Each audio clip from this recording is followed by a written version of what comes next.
Okay, so just bear with me 1 second as I get this set up.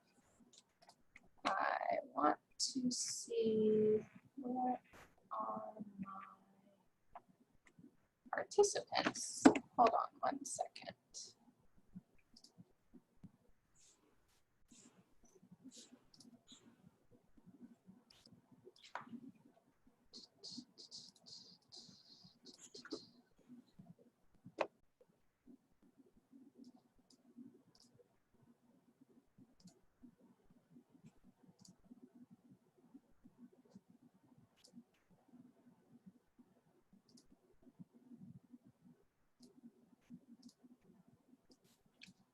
Okay, so thank you everyone for joining us today for today's Essentials class program with PA-WAgN in the Quiet Creek Herb Farm and School of Country Living. Very glad you could all make it today to join us and commune with us on a lovely Saturday. Just a couple housekeeping items as we're getting started. The first is if you could make sure to mute your mic during the group portions or during the presentation. That would be great, just so we don't get any feedback. If you have any questions as the program's going, we can answer those. Cannot hear me. Claire, can you hear me? I sure can, Dory. Okay, so for if you can't hear me, check your speaker volume on your device. And you can also, if you need to test your microphone and your speakers, you can hit the arrow next to the microphone button. There will be a drop down, and if you go down, you can test speaker and microphone, and that's how you'll know if your speaker and your audio is working. So if you have questions during the program, you can drop them in the chat, and we'll do our best to kind of answer them on an ongoing basis. We'll also have some time at the very end that's a little bit, for free questions and conversation. Claire, we are doing some small group breakouts today. We are, yes. We are, and we will have a break about midway through the program, and we'll have a small group breakout. So for that part of the program, you'll want to unmute yourself. So again, that's the button on the left-hand side of your kind of toolbar. And if you want to turn on your video for that, you're welcome to.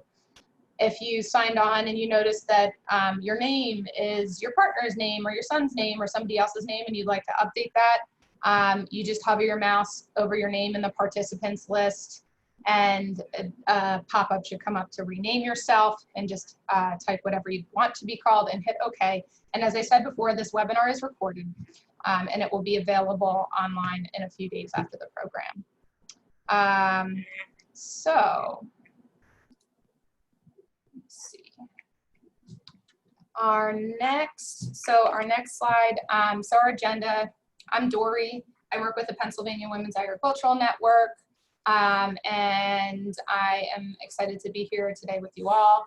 So I'll do a brief intro, open the program up, and then I'll turn it over to Claire and Rusty, who will be doing the bulk of the presentation today on plant propagation, and we will have breakout groups. There will also be a gift draw, so we'll be drawing 10 names, and each of the 10 winners will receive a plant gift package from Quiet Creek, I think valued at $60. So that's kind of exciting. So definitely stick around for the end of the program, and then we'll close out.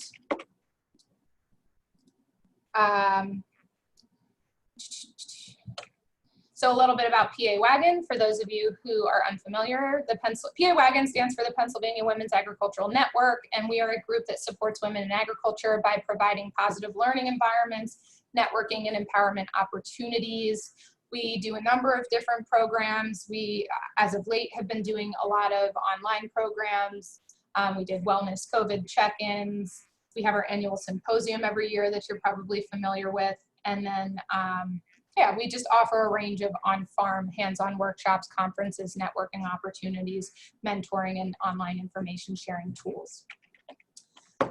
The Women's Rural Urban Network, which is an initiative that I'm deeply involved with, is an initiative of PA-WAgN, whose mission is to build a collaborative network of diverse urban and rural women growers and food advocates working together to improve mutual sustainability, justice, and access to healthy foods across Pennsylvania communities.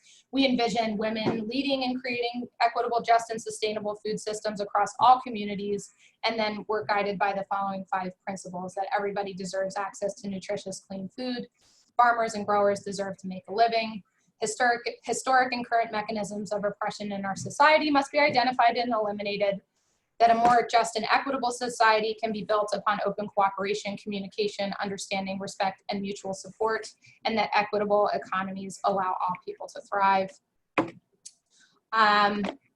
So I did want to share this graphic for those of you who were on our first Essentials program. You've seen this before, but within the context of our work with the Women's Rural Urban Network and our commitment to identifying and eliminating current and historical oppressions within society, we recognize that the events of this past month are heavy, and just ask everybody to take a moment and remember and honor Black lives lost to police brutality.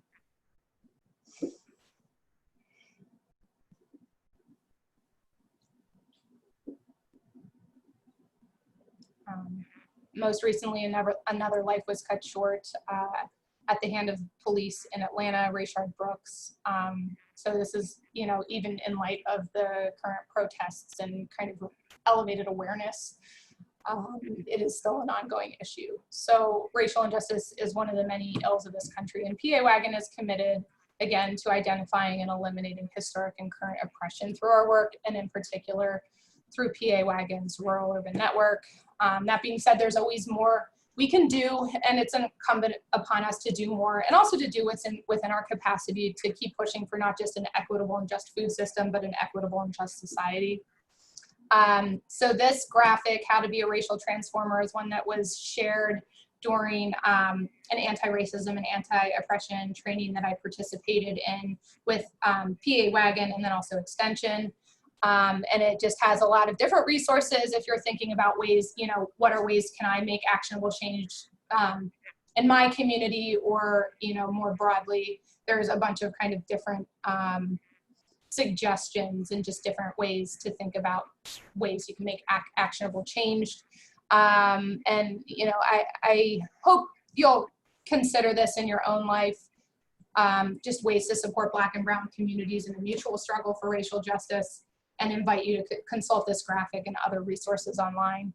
This one's from colorlines.com, just to help begin to think about different ways for showing up for racial justice in your own communities. So with that, I guess the next thing that I just wanted to touch on really quickly, yesterday was Juneteenth, so Freedom Day. For those of you who are not familiar, Juneteenth is June 19th. And this year it marked the 155th anniversary of the date when enslaved people in Texas finally received word that President Lincoln had signed the Emancipation Proclamation more than 2.5 years before. And yeah, at a moment when our country is reckoning with racism and discrimination that permeates the history of our institutions, just calling on everyone to reflect on what you can do individually and collectively to dismantle systemic and structural barriers to equality. Really quickly, we have a couple upcoming programs. We have so you're here today for the second in a 3-part Essentials Class Series with the Quiet Creek School, Herb Farm and School of Country Living. We have our third and final program next Saturday on herbal soaps, and it will focus on ways that you can learn how to make soap from scratch with common household supplies and tools. Again, that's next Saturday, June 27th from 1 to 4. I'll send out a registration link for these programs as well in a follow-up email. You can also register on PA-WAgN's website, agsci.psu.edu/PA-WAgN. And then we have an upcoming program on July 4th at the Homewood Historical Farm. So this is presented in partnership with the Black Urban Farmers and Gardeners of Pittsburgh Co-op, or BUGS, the BUGS Co-op. And we will be working with BUGS to help build out their healing garden at the Homewood Historical Farm. So there will be an opportunity, they'll be sharing the introduction to workshops that they use, and we'll be exploring kind of mindfulness meditation, yoga, and Reiki to address community trauma. All are welcome at this event. It's 12 to 5. This is in Pittsburgh, and then there will be a dinner following at the House of Manna. All the addresses for this are online and part of the registration page. So I think with that, I am going to go ahead and turn it over to Claire. So thank you for listening, and I'm going to pop over. So let me. Hi. Thank you, Dory. Thank you so much. You're welcome. Let you share my screen. And I just want to welcome everyone on this beautiful day in Pennsylvania. I know we have people from near and far, and hopefully you're getting a good reception from us. We have sunshine here and about 80 degrees in Jefferson County in Brookville, Pennsylvania. Dory comes to you from Philadelphia. So I know we have some folks from Illinois and the surrounding areas. So when you get into your breakout stations later on today, please do share where you're from, because we're here to sustain lives, to sustain relationships, and to sustain a very positive interaction between all of you and the rest of the world. All right, I'm thinking I will stop. If I stop my video, Dory, they don't see my little face, right? So can you share your screen, Claire? I can share my screen right now. Yes, so that should, and I should be able to pin your video. Yeah, if you want to end me, then there's no need to see my face. But oh, and Dory, I got a private message from one of our participants. If you would sometime share the link for those registration. Yeah, I'll drop them. I can drop them in the chat. Okay, that's excellent. All right. Thank you, Dory. And thank you, Pennsylvania Women in Agricultural Network. I've been a member for years and years. We broke ground as a steering committee, I'm going to say probably 10, 15 years ago. And it's just a wonderful organization, extremely inclusive of all people. So share this information with your friends and family, and let's continue to work together. So thanks again, Dory, and I'm sure we'll hear from Patty as well. Yes, my name is Claire Orner, and I come to you from this garden here at Quiet Creek Herb Farm and School Country Living. You see my husband, Rusty, and he's on standby. He may join us here a little bit later, but definitely you'll hear from him personally with our class next week with the herbal soap making class, along with 2 of our apprentices, Cecilia and Sarah. But mainly you're going to hear from me today. Okay. Okay, here we go. Now I can share. I wasn't hitting the right button.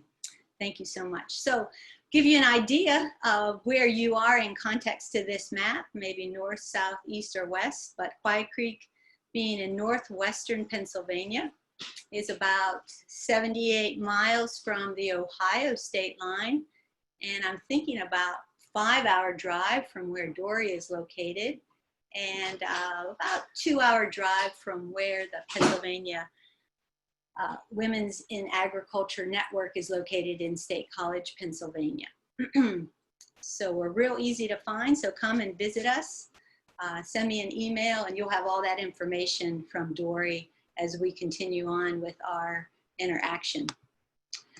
Who we are, as a nonprofit, a 501c3, we originated in 1996, but we became a nonprofit in 2003. At that time, I was a high school science teacher and my husband had a gardening business, but we launched our farm, and I retired to the farm in 2001 with our second son, Ashton. And we then shortly after that became a 501c3 to be able to open up and offer programming to all, and the IRS recognized that. So as a nonprofit, we have a mission statement where we attempt to increase the public understanding of how important these wonderful resources are that we all share, from the air, to the water, to the soil, to the food, and to all the species that belong on this beautiful planet that we live on. We attempt to encourage ecological thinking and definitely living healthful, sustainable lives. So with that mission in mind, of course, we are in sorrow about what is happening present day. And I do want to share, though, on a positive note, that this class is all about sustaining life, not only with our plant species, but definitely with our human species as well. All right. What we offer truly is that there are no secrets at Quiet Creek. We truly, as a nonprofit, want to share information, want to share resources, want to allow you to pick our brains on any subject that we have some knowledge on. And I also want you to know that once you've been to Quiet Creek, either virtually as you are today, or if you've stepped on the farm, a little 30-acre farm in northwestern Pennsylvania, that this is your farm now. This is your farm to come and to share with your loved ones, your friends, and learn as much as you can. And anything that you see here today on this Zoom meeting or in person at Quiet Creek, please ask us, and Rusty and I are more than willing to pass any of these concepts forward and to build a true learning community between all of us. Oh, and I did want to mention, and Dory's so helpful in this, if any of you have questions as I share this information on herbal plant propagation and their uses, please type it into the chat. I just want to reinforce that again, and Dory can easily interrupt me, and I can answer the questions on site. You will have a chance at the very end, but if you're thinking of something that isn't quite gelling with you as I speak, or you see in the slides, please do interrupt us and let us clarify any topics. And just, yeah, if you could real quick, just drop them in the chat. Make sure you drop them in the chat, and yeah, then I can kind of get Claire's attention. Yes, please interrupt anytime. Okay, so let's get growing. Quiet Creek being a 501c3, we focus on a broad audience. Our mantra is we educate from pre-K to gray. And here are some of our 5th graders planting pumpkins with a worm composting project that we did at a local school. These kids saw the full gamut of growing. They propagated these seeds from scratch. They planted them. They came back then the following fall and harvested the pumpkins. And then any leftover pumpkins that weren't consumed in their nutritional classes that we offered as well, they were fed to the worm bins that we helped put in place at Hickory Grove Elementary School. And then that worm wonder, or I guess technically the worm poop, was then used on the next patch of pumpkins. So we love to work with pre-K to gray and show propagation on a full cycle and keep the circles moving of life. All right, so today what we're going to focus on are a number of herbs, and prior to this day of this presentation, Dory did send you the Quiet Creek plant list for 2020. I think we have over 70 different herbs that we grow. Most of these herbs are hardy to zone 4, and as you can see in this slide, I say to zone 8, and in parentheses there, any that we talk about that are hardy to zone 8, that would be anyone, you know, south of us, probably North Carolina to Florida, if you're talking about the states, or if you live in Thailand, or if you live in Seattle, Washington, just to give you an idea. There are so many herbs that we grow that are not hardy to this growing zone, but they can be brought indoors, and we're going to go into detail. So if you've been a lover of rosemary or African blue basil, lemon verbena, for example, and you've had trouble wintering them in your home, we're really going to go into the details of how you can be successful with that. We also will talk about how to grow them in your own gardens or in pots, and how we mulch with thick newspapers or cardboard. We're trying to build the soil food web. We're leaving areas for these plants to grow. So truly, any kind of growing question that comes up in your mind, please know I'm here to help you out. And I can do follow-up questions over email, or Dory will supply my phone number and you can call if you're too far away, or if you can come in person. Any Friday and Saturday, we open our doors to the public to come to the farm to ask questions and to see all of this on site. All right, let's get a closer look at the propagation techniques that I want to outline in detail, and then we will apply those techniques to specific herbs. Any questions so far? All right, and this is about what the garden looks like right now. Right up front, you see a pink dianthus. Just as a common name, we call these pinks. And this might be one of the plants that you win if you're one of the 10 winners. We also, in the foreground here, you see Johnny Jump Ups. Then in the background, you see valerian is your white flower. That's probably the highest in the garden. I also see, it looks like holly bushes off to the far upper left-hand corner. I believe that is wisteria. So anyway, the garden is full of all these plants. And then of course we have most of these plants potted up for you if you are one of our winners. Okay, all right. Giving you the philosophy about why we grow these plants, we truly, truly believe, as so many have been quoted, that food is our medicine and medicine is our food. And knowing that we've been created, our temple that resides our species within, or individually, I must say, we believe in eating whole foods that are nutritionally dense, free of synthetic chemicals, and that heal our body. And so these herbs that we use on a regular basis, we teach about making them into tinctures and salves and infusions and decoctions, but truly we eat these herbs on a regular basis, throw them in salads, in stir fries, and knowing that they have so many dense components, the phytonutrients that will heal and sustain our lives.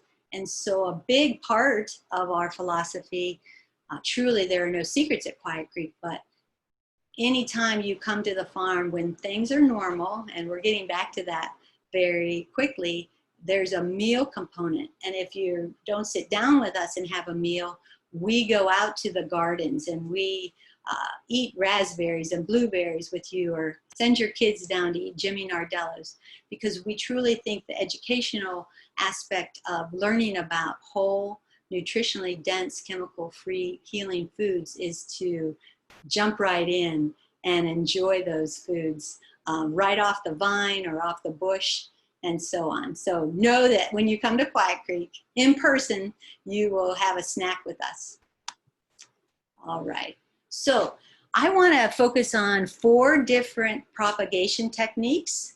And the first one I will start out with is moving into seed propagation. And I think this is one of the most common. I do want to highlight that I will be talking about cutting propagation. I will talk about layering propagation. And then I will finish up with division with root cuttings. And so I want to share with you just a little bit of text, and then we're going to go into some photographs that hopefully will make sense.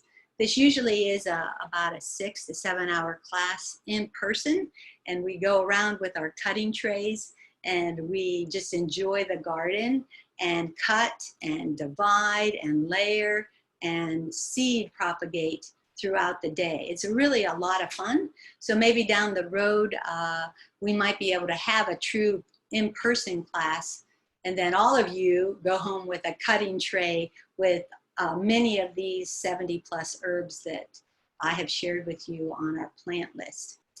Today truly wouldn't be a good day to do most of our propagation. Today, definitely, we could plant seeds. It would be awesome. These seeds would probably germinate within a couple days. And what I want to share in just these bullets here is, as I talk about it in the slides to come, know that whenever you're going to plant seeds, it's important to bottom water only. In other words, you're not going to pour water right on top of the soil. You're going to place your cutting tray or your seed tray on a tray where you bottom water. And I will show you photos here in just a moment. Today, with this full sun that we have here in Jefferson County, Pennsylvania, it's way too hot. Even if you are doing your seedlings, I wouldn't put the seed trays out in full sun. I would keep them in the shade because they could burn up pretty quickly as hot as it is now. Then as you water throughout the week, I would allow the tray, the bottom water tray, to dry out after about a week and then begin watering again. In other words, you don't want your plants to be saturated in too much water. And then after about 3 weeks, maybe even less with the heat that we have, your seed trays will be fully rooted and you'll be able to pop them out. So let's take a look at some of these pictures related to the words that I have here. All right, you see on the bottom here, I have a silver tray. I generously accept many gifts that people want to share with me. This is an old pizza pan from a restaurant supply store. My neighbors, they bring me all kinds of things and we barter. And what you see here is a seed tray, or you'll hear me talk a lot about these as cutting trays. And in my hand, I have a big handful of calendula seed. As regenerative farmers, we want to sustain the growth of these beautiful plants year to year to year. And as a nonprofit, I want you to sustain this growth as well.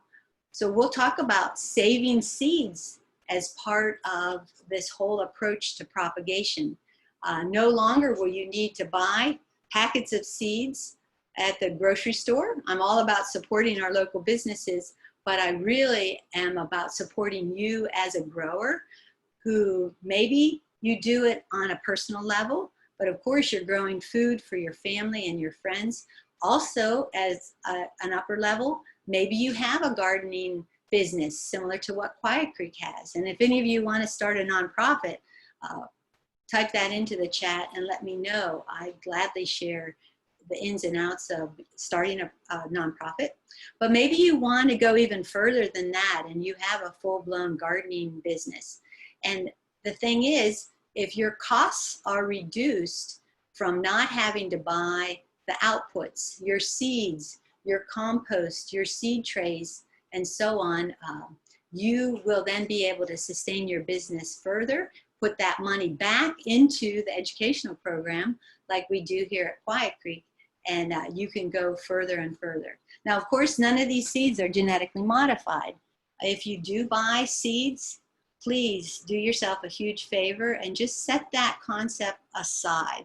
There's room for genetic modification in the world, and I will support on a personal level and a professional level genetic modification when it comes to medical issues. I'm very open-minded to that. But what I feel when it comes to growing food, that we need to focus on the true seeds that have been created. And a lot of times you'll hear my own spirituality come out. I refer to my Creator has produced these beautiful plants, produced the ability to propagate and to sustain these plants. And of course, through genetic modification, that is illegal to save your seeds.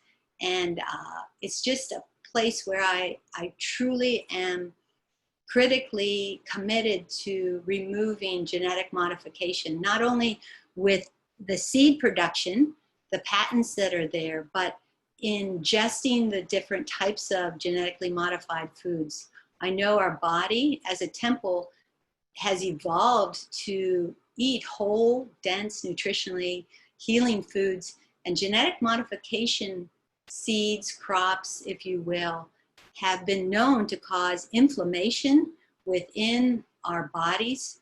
It is listed as a probable carcinogen with the World Health Organization, and I just see no need. So I'm going to stay to true seed collection, and there's been no genetic modification. Of course, through nature and the interaction with different species within a genus, you're going to see crossing that takes place, both just a natural way, and then of course as farmers and growers, there is true hybridization that we can manipulate, but genetic modification goes much further into the splicing of genes, and we'll just leave it at that. So here we go. We got a handful of seeds that we're collecting. Claire, Yes, really quickly, before you jump into that, the next part of the presentation, a quick question on bottom watering. Yes. So the question's from Lisa Simon. After a week of bottom watering and the tray dries out, do you do another week of bottom watering, or is there a point in time when you would be switching over? Yeah, good question, Lisa and Dory. Yes, save like a day every week. You know, you're going to have a full tray of water. And you can see this tray right here in this slide is dry. And I'll show you the watering technique in another slide. But it's nice to let your seeds dry out a little bit, where they aren't completely dependent on the water, because that's going to make your plants much healthier and stronger, and it will increase root growth. Your root hairs, which are moving down into the soil, want to create this symbiotic relationship with the bacteria and the fungi that are in your soil. And if the roots are just kind of sitting there because it's completely wet, you won't have as healthy of a plant. So yes, water a week, let it dry out a day, even another day if you want, and then water a week straight. Good question. Okay, so you can see I'm starting to take these little seeds that it's a little hard to see because you can see my soil mixture has a variety of components. We'll talk about soil right now. When I create a soil mix at the farm, I use living components. I will take maybe topsoil out of the woods. If I was in like near Pittsburgh, like where Lisa lives, and maybe she goes out to Frick Park and takes her bucket. You know, that soil's out there available. A couple of buckets of topsoil in the woods.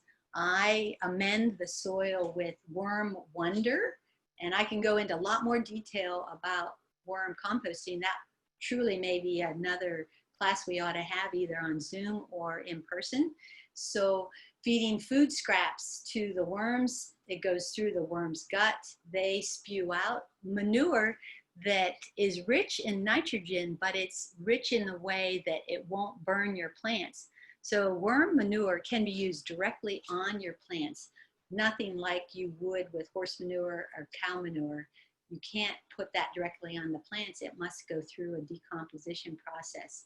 I also throw in a couple handfuls of soil. So if anybody here is like taking notes on a recipe, let's talk about if we wanted to produce that 1 gallon of a soil mix, okay? I don't have this written, but let me go through with it. I would probably put in a gallon, what do we have? We have 16 cups, right? Okay, let's go with 8 cups of topsoil.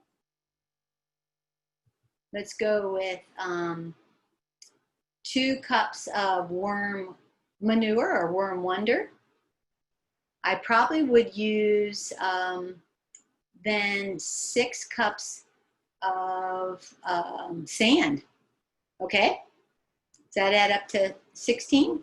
So we have 16 cups. If you don't have all of those components and you just have topsoil and sand, I would use 1/2 part topsoil to 1/2 part sand.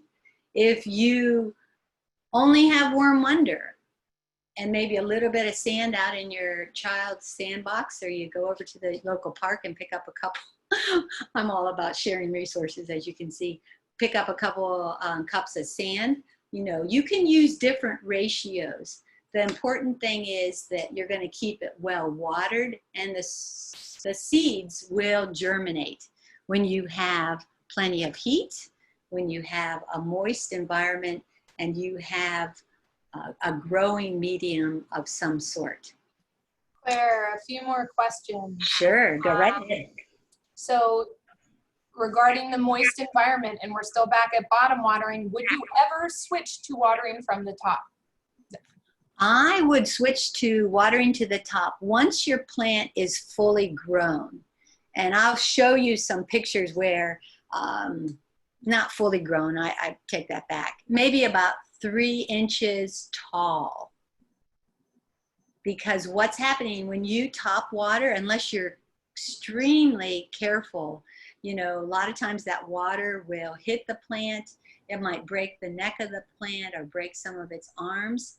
The seedling, if it hasn't even popped itself out of the soil, you don't want to disrupt those roots. So when you bottom water, you really save the health of that plant on a good pathway, and leaving the top watering till when the plants become much more mature. Okay, thank you. Sure. And then another one, where do you get worm wonder from? I actually have a few questions, so this is. Oh, good. Yeah, worm wonder is a product that is sold.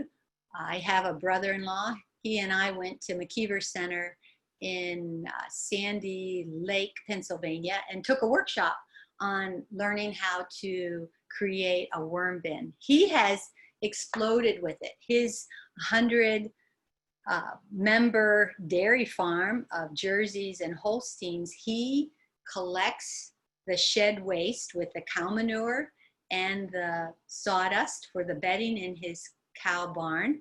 He takes that and he composts it in the woods in big, huge piles. After it heats up, it turns into this beautiful soil amendment. But then he takes that composted sawdust and cow manure and he feeds that to about 1 million red wiggler worms. After that compost goes through the worm gut, we call it worm wonder or worm poop, worm manure. That product is pretty commonly available at garden centers. Another phrase would be vermicompost, worm compost, worm castings are terms. But if you're a do-it-yourselfer like me and you have a nonprofit close by, or you come to Quai Creek, we'll show you how to set up a worm bin, both on a small scale and a large scale. All the school districts in Jefferson County, all are worm composting now. Their food waste at their cafeteria, and then they're using that worm wonder at, well, we used to do gardens, but now we do orchards. We got smart. When the kids are back in school on a regular basis, when things are normal, you know, they come back and put the worm wonder on their berry bushes or their apple pear orchards. So as a resource, we could type in, Dory, if you want, Mary Applehoff, Worms Eat My Garbage. It's a great resource. And I know Penn State Extension, and I'm sure all of the extension agencies across our 50 states will have much literature about setting up a worm bin on a small scale or a large scale. I won't get into all the steps until maybe at the very end, and I'll gladly go over that. Maybe at the very end where we talk really detailed about setting up a worm bin when we know we have plenty of time. Okay, good. Did I answer that one, I think? Yeah. Okay. Another question about soil and sand. Could you use the soil found by a creek as sand? Oh, yes, you certainly could. I really like that idea. I know our own Quiet Creek has a huge sand bank and a sand bar from the different heavy rains that we've had. You know, the sand is coming from the topsoil. Sand is silicon dioxide. It is merely tiny specks of quartz, SiO2, the quartz mineral, and it's naturally occurring. Finding it in nature is ideal. That would work nicely. And then one more question. This tray in the picture shows compost or sort of the tray shows compost or sort of bark. Do you use compost and bark and peat moss in the tray?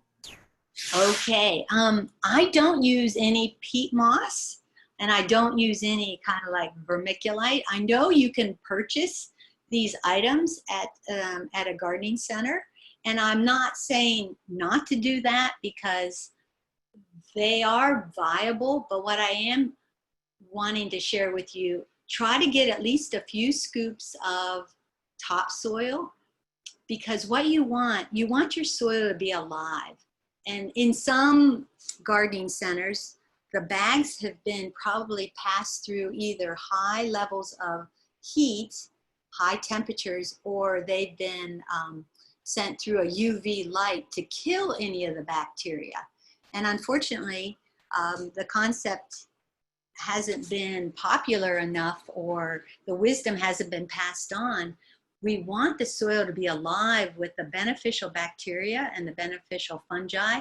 We want there to be worm eggs or cocoons. We want it to be full of worms and many other living species that live in the soil.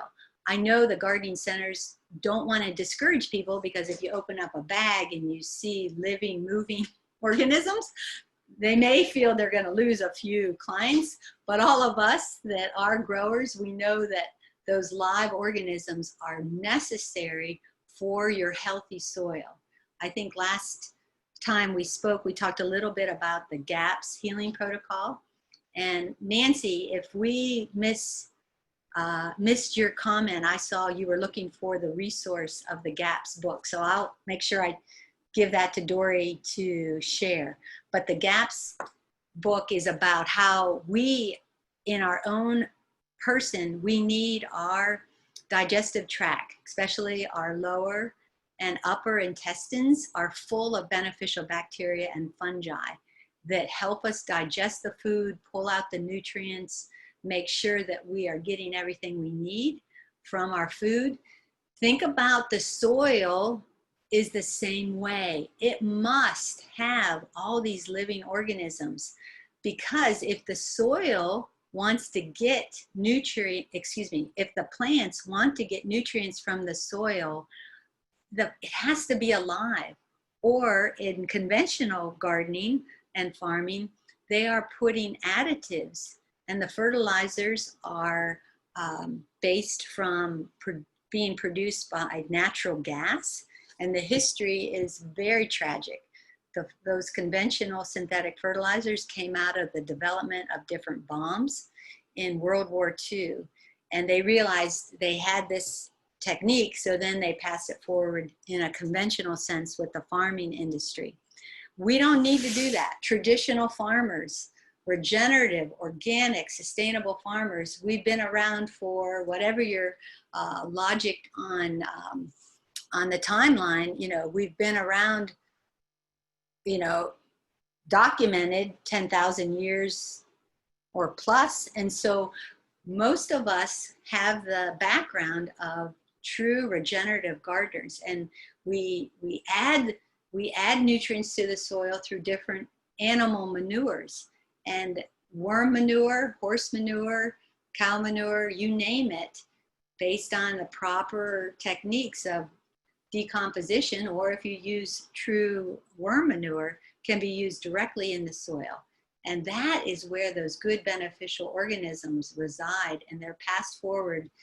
And so going out in the woods and getting a couple handfuls of good topsoil, those organisms are present. Then you inoculate that gallon of soil mixture that you're going to use to grow.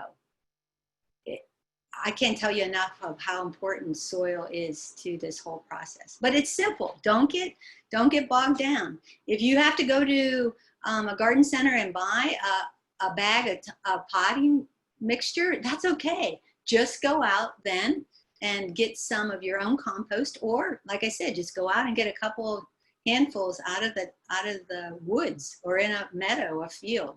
It's alive, and what happens is those good organisms then replicate and they grow, and they have this beautiful relationship with the plants. The plants feed the fungi and the bacteria all types of sugars, since the plants photosynthesize with the use of the sun, and they pull in the carbon dioxide to make sugar, to not only to grow themselves stronger, but they share that sugar with the organisms that live in the soil. All right. Last question, Claire, is about using sand from the seashore. Using sand from where? From the seashore. A good idea, or? Yeah, I would say no, unless you are able to really wash it thoroughly. The salt will kill your plants unless you're growing, salt-loving seashore plants. So be careful about that. That's a very good comment. Very good comment. And I've never had, like my husband sometimes buys sand for different projects, mixing concrete and so on. So that some of that sand may have come from the ocean, but we've never had any problems using that. So I'd be cautionary if you were getting the sand right from the ocean shore yourself. I'm thinking the processed sand that they put in sand lots at playgrounds and so on, or if you buy it at a gravel center, I'm sure that sand has been washed, because they don't want, the smell and so on of dead, dying sea animals. Okay. All right, good. All right, so you can see these little calendula. This is a calendula seed. My handful has a lot of the chaff. You see some of the stems from the calendula in my right hand, and they look like little tiny worms, don't they? They're kind of curled up. They have some variation to a lot of texture. But what I'm doing with my right hand, I'm planting the seed, and my left hand, I'm holding the seeds. But you can see that little seed, I'm ready to push it down. And when you do your seed propagation, you only need to push it down maybe a quarter to a half an inch before, and then cover it up with soil. And I don't pack the soil down. Once I push the seed down, then I just kind of fluff the soil up over it. Okay, let's see if this next picture will show you bottom watering. Now, you see that water, it doesn't look real clean. The water here at Quiet Creek is beautiful. We have a spring-fed system that we feed all our guests from, and provide beverage to all our guests here at Quiet Creek.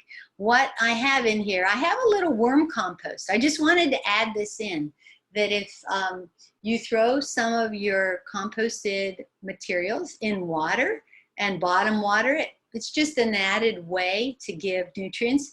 Feel free just to use your own water out of your spring. If you are on a chlorinated system in an urban setting or a suburban setting, even a rural setting, I'm sure you can still use the water. I tend to like to let water sit out overnight. If I'm going to be drinking the chlorinated water, the chlorine will dissipate out. It evaporates out of the water solution and goes into the air, which, isn't the best either. But I've never heard anyone having problems watering with chlorinated water. Okay, so in this seed tray, you can see some of the seeds are setting right there. The two round circles have the calendula seeds right on top, and I would push those in and be ready to go. Okay, you can kind of see on the right-hand side, the upper right-hand side, I save my seeds in glass jars. This is a gallon jar. Be like I do and barter and maybe support the local businesses. This comes out of a sandwich shop in Brookville. Angelo's Pizza, we're great friends. I grow garlic for them. They save me their glass jars. You probably don't need a full gallon of calendula seeds, but what the heck, if you're producing these different plants, and why not sustain life and share those seeds? That's what I do. When I have people come to the farm, they say, do you sell seeds, Claire and Rusty? And we haven't gotten into that, but we always say, come and harvest seeds. You're welcome to go through the garden and collect any seeds that you want. So when we get to calendula, we'll talk about when is the best time to save the seeds. But I just wanted to give you an overview of seed propagation. Okay, so jump ahead now to this slide.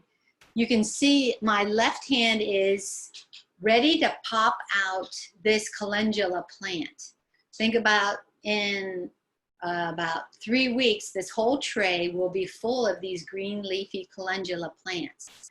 I'm going to take this fork.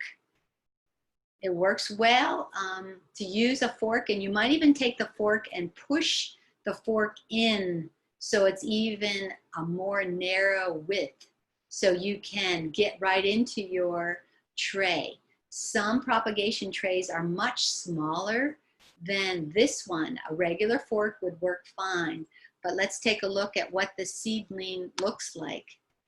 I popped it out with the fork. I'm supporting it, but you can start to see there's a nice root mass right there ready to go. If you would pop this plant out and you didn't see that rich root mass, you might just gently pop it back into its hole in the seed tray and let it do its work in the tray before you're going to pop it into that 4-inch pot that you see right beside it. I label the plants and I tuck it in. I don't push it down really hard with the soil, but I just kind of tuck it in like you would tuck in a child and say good night. So that's, I think, the slides that I have on seed propagation. Of course, every seed out there may need a lot of special attention. I just wanted to give you an overview. And I'm thinking this was a good one to start with, because most of us, if we've gone to any type of educational setting, we've probably planted at least one seed in our life for a Mother's Day or a Father's Day gift along the road, along our time. Okay, any questions about seed propagation? There are not currently any more questions in the chat. Okay, thank you, Dory. Okay, let's move on to cutting propagation. We're going to talk about 4 different techniques. And you can see with the cutting propagation, same thing. I'm going to only bottom water. I'm going to place my cuttings in shade for 24 hours. Extremely important, especially this time of the year.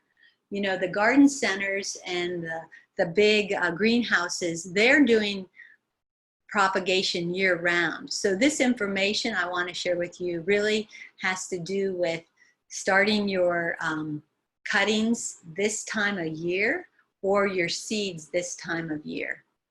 Once again, you don't want them to become too dependent on the bottom watering, so you give a day or 2 in between watering so that things do dry out.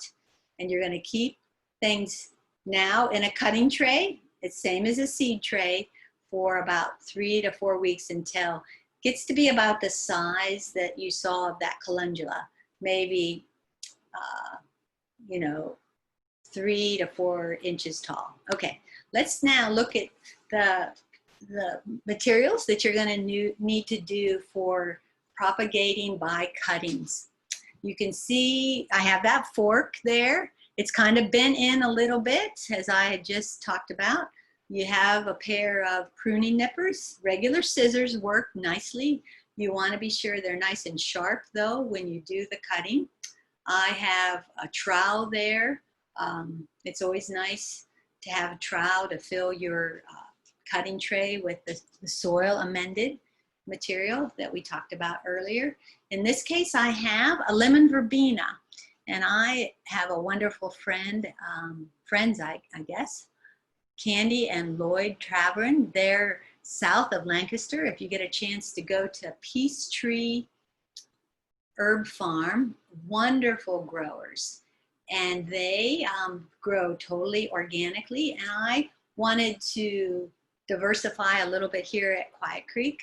I bought a number of herbs, and you'll see those on the plant stands when you come to pick up your $60 worth of plants. And they're just great growers. And I'm always about, let's diversify, let's try some new herbs. Lemon verbena, though, I've been growing for years, but my cuttings can never be at this level that you see in Trad and Candy's pot the 1st of June. So I ventured out and added more to my collection, but I got some of my favorites as well. So there's the original, and we call this the mother plant that we're going to prepare our herbal cuttings from. And then behind you see the watering container, and then definitely the tray. So those are some basic materials you're going to need to do cuttings. What you're going to do is take a branch from the mother herb, lemon verbena in this case, and you cut it. You make a nice cut. Now look at what I have there. I have at least 3 sets of leaves. Can you see that? The lemon verbena, the scientific name is Alosia trifolia, I believe, in some cases. And the trifolia means that there are 3 leaves, and you can see it. The 3 leaves ring around the stem. So from my left hand, you see right at the tip, you have a set of leaves, then right below that, a set of leaves, another set of leaves, and then you see where I'm making the cut. You want to have at least 2 sets of leaves when you're propagating by cuttings. And let me show you why that would be the case. All right, now you're getting a more cross-sectional view here. The lower set of leaves, and in this case, there are 3 leaves in the set. I'm going to remove those leaves. Where I remove those leaves, this is where your plant, it's going to set out new roots. And this is what you call propagating by cuttings. After you snip off those 3 leaves, in this case, there are 3 for lemon verbena. Many of the plants will only have 2 leaves in the set. You snip those off with your fingers. You don't want to use scissors. I just use my fingers, and you can see I have a little bit of a stem there left on one of those 3 leaves that I've already removed, and that then is going to go right into my soil mixture. It's nice to create a hole with your fork or a stick. You can do it with your finger, but it's nice if you have a fork there and use the other end of the fork. I'm going to place that cutting now down into that hole, and I'm going to cover it up with the soil. But you see I have 2 sets of leaves there because you need enough leaf to be able for photosynthesis to occur. So the sun will feed the plant the sugar, and then of course that will feed the roots as they grow, and then feed all the good organisms that are in your soil mixture. Okay, now jump ahead now 4 weeks, probably even 5 weeks. These are pretty robust lemon verbena cuttings. And I now am taking that fork and I'm popping it out of the propagation tray or the cutting tray. Let's look at the root structure. You can see you have this stem. It has grown maybe another set of leaves, and I have a pretty nice root mass. Sometimes you don't get to your cuttings until that root mass is root bound, but this is enough roots to be able to move now into the pot. Mark it And it now is tall enough. And at this stage, when it just has been propagated, I probably would still continue to bottom water. Bottom water for maybe 3 or 4 days. The roots get established, and then I will put them on my plant stands and water them from the top. Right. Okay, that was a pretty quick one. Any questions? And here's the Yes. deal. Oh my goodness, everybody. What is so nice is you will never have to buy another perennial, tender perennial or hardy perennial. And you say, Claire, what are you doing this for? You sell plants to sustain your nonprofit.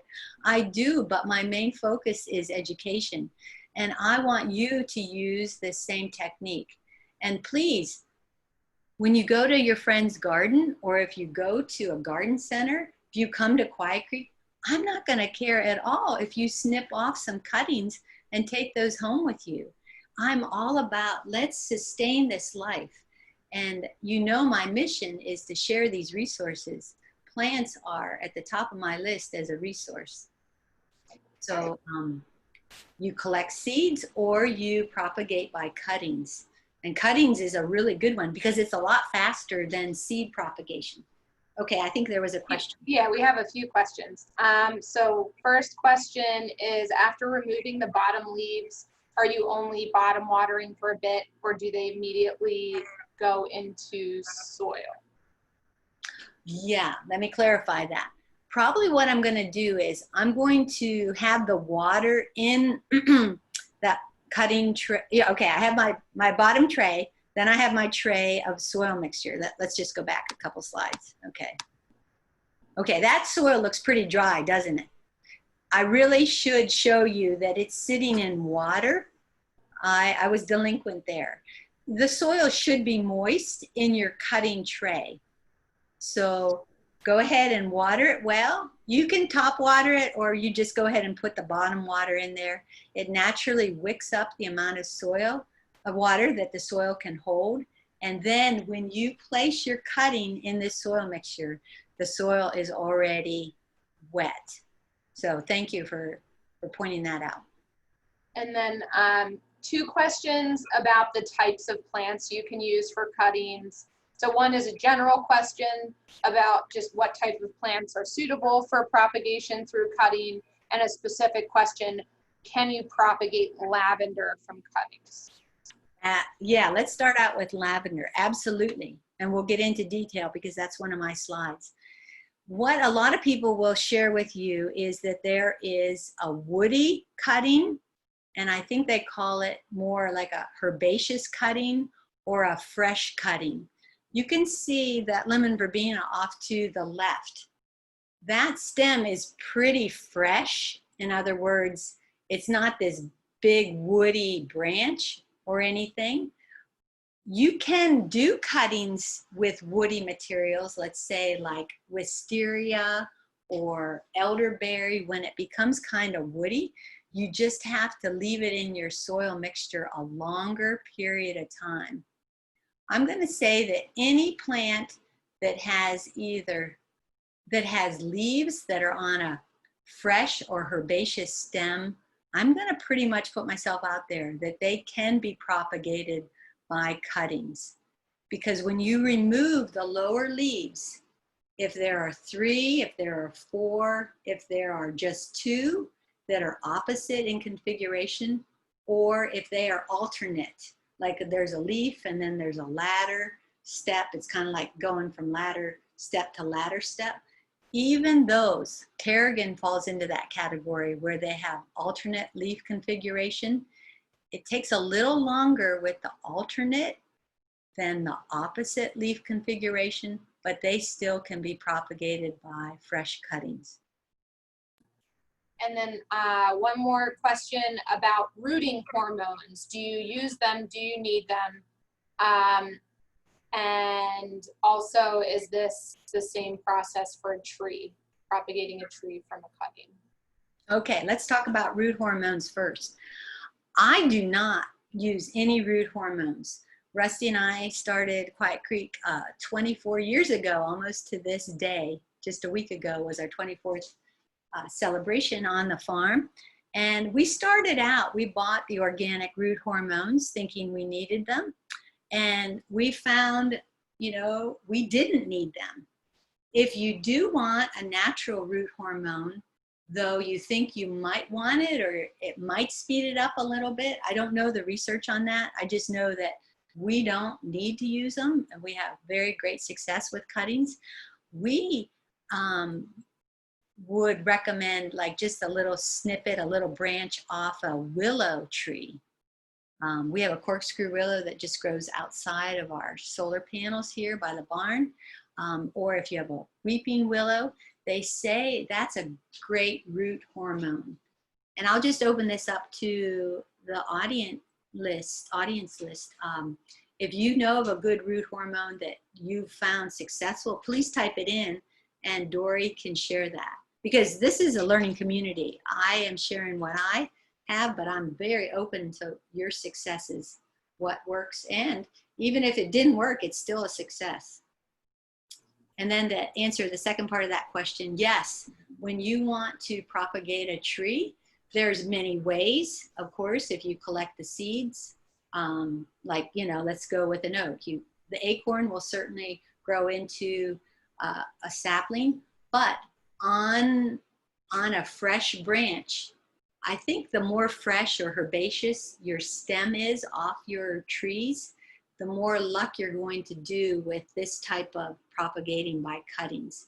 But I have seen woody branches that the lower leaves or even just the branches put into a rooting medium like you see in my slides, and it does eventually root.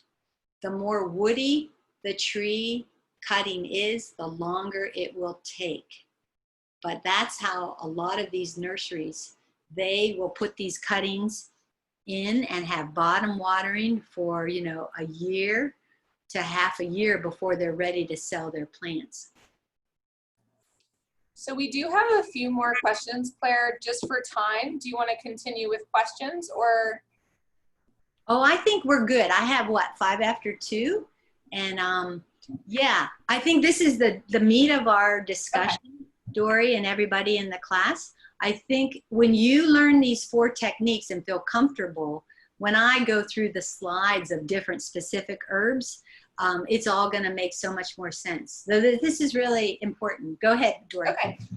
So I believe this question is tied to the lavender question about propagating lavender. Do you plant the cutting stem or do you lay it on top of the soil? Okay, well, let's stick with cuttings. Definitely, lavender can be done just like lemon verbena is in these slides. I'm going to show you the layering technique, and layering can be done upon lemon verbena and by lavender. So hold that further discussion to when we get to that here in just a few slides. It's my next propagation technique. And then do you use grow lights or a greenhouse to propagate cuttings and seedlings? How do you keep seedlings from getting leggy? Okay, very good. So as I mentioned earlier, this is like if you're going to do cuttings right now or seeds right now. You know, we have lots and lots of sun. We have lots of heat in our soil mixture. This is, you know, ideal. Things are just going to go, wow. They're going to germinate. They're going to send out roots very soon. So, right, what is this? June 20th. Certainly, we start all kinds of seeds in March here at Quiet Creek. All our tomatoes, peppers, celery, you know, propagating by seeds. And we do put them under grow lights. We bottom water them and do very similar to what I shared with you when I was talking about calendula. We propagate calendula in March. So we can have some nice sized plants for people who come to the farm. So know that any of these techniques can be happening any time of the year. If you're a commercial grower or you're a very enthusiastic grower, you may want to propagate things year round. Most of us know that house plants can get challenging. We just don't have the space, or we don't have a heated greenhouse. So most of us are going to do this type of work in early summer or late spring. And that ties into the next question was, is there a time of year to propagate cuttings, or any time would work? And that's Yeah. I really think about when you want to plant them in your garden. So, early or, late spring to early summer. Or if you have grow lights, you can put all these cutting trays under your grow lights too, because your mother plants will have been wintered over indoors. And I will share how you keep your mother plants going year round when you talk about some of these tender perennials. I do want to define that because I was delinquent. Perennials are plants that will grow year round, or maybe I should say stay viable year round. For instance, in my garden now, I have a hardy perennial called lemon thyme. You'll see that, I think, in our very next slide when we talk about layering. That plant will be a waxy leaf, and it's green a good part of the winter. Maybe the leaves and definitely the flowers are not present. The leaves may be compromised a little bit, but that hardy perennial root system that is in the soil at the garden here at Quiet Creek is viable. It's alive. It may be dormant, but as soon as the spring rains come and the longer periods of sunlight, that plant will start to grow and it greens up nicely. I would call thyme a woody perennial, and it's hardy to zone 4, which I live in. Rosemary is a tender perennial here in northwestern Pennsylvania, but a true woody perennial, let's say in North Carolina. In North Carolina, that plant is that kind of smoky green year round in North Carolina. It just kind of hangs out during the winter months. It doesn't put out lots of new growth, but it is truly alive. In northwestern Pennsylvania, rosemary would be a tender perennial.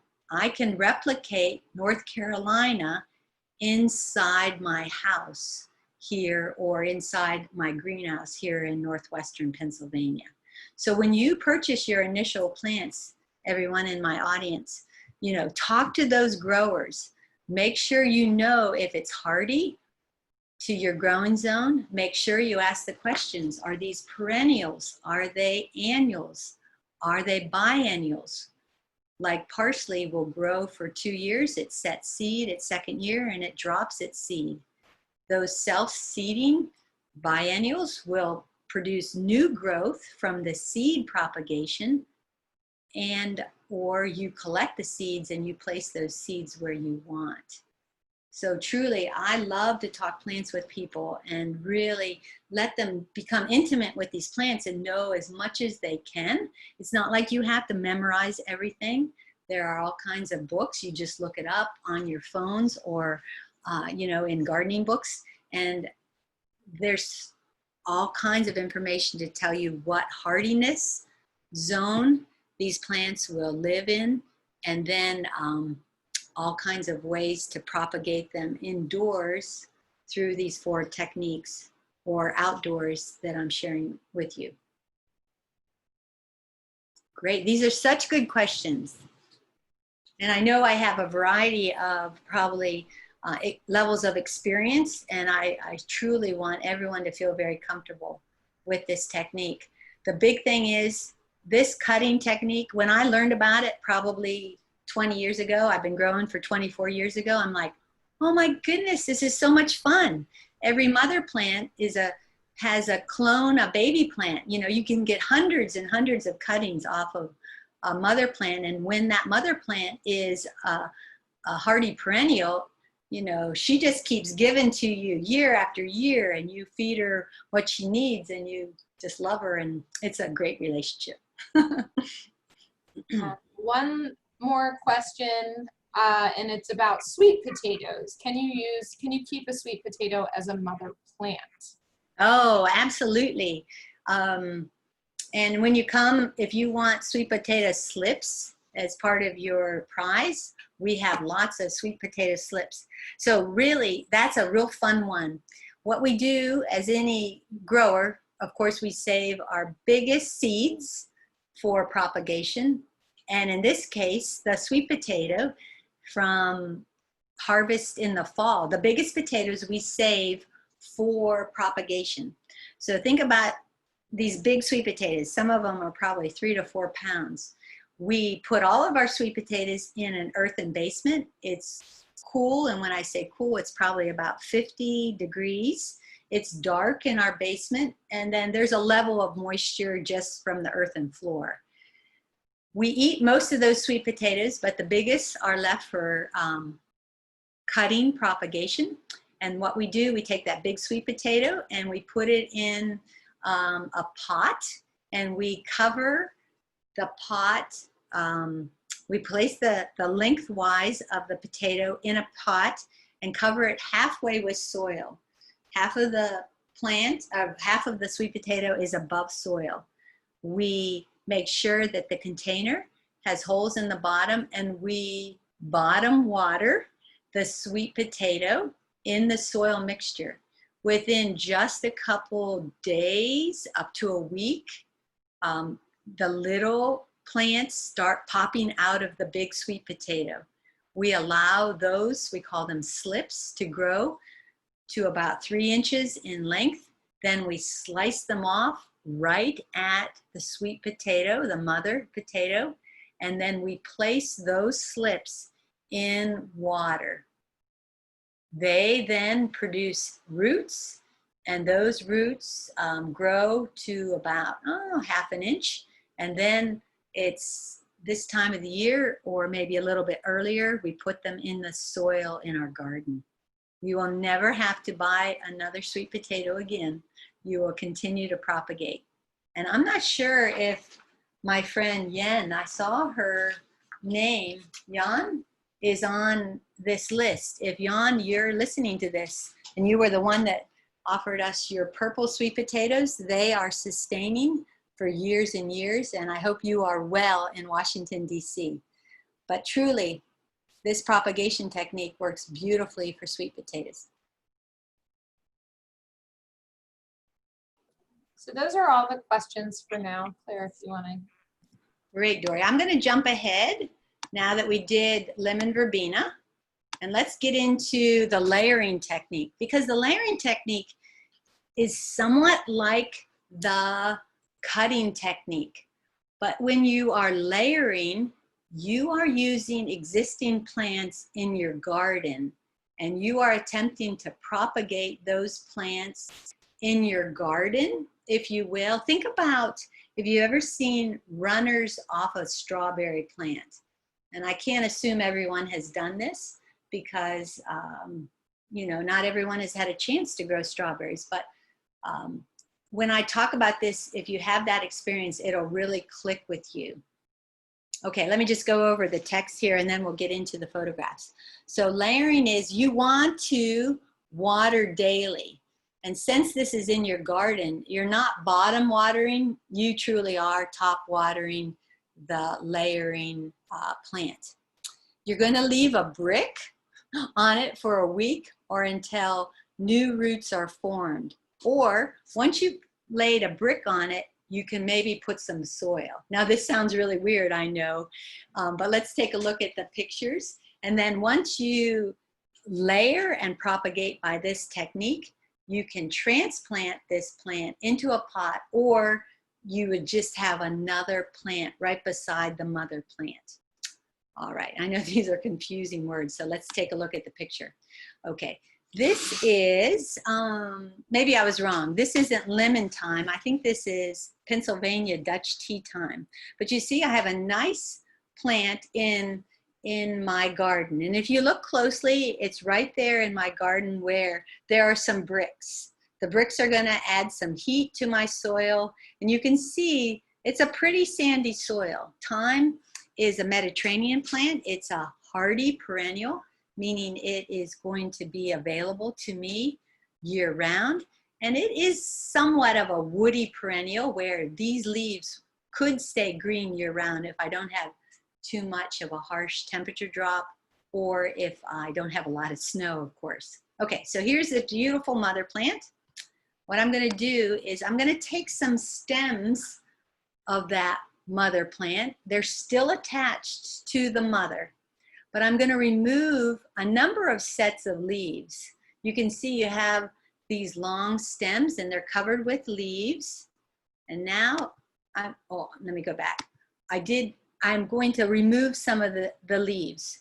You can remove one set of leaves on maybe 3 or 4 or 5 stems. It's kind of like taking like strands of hair.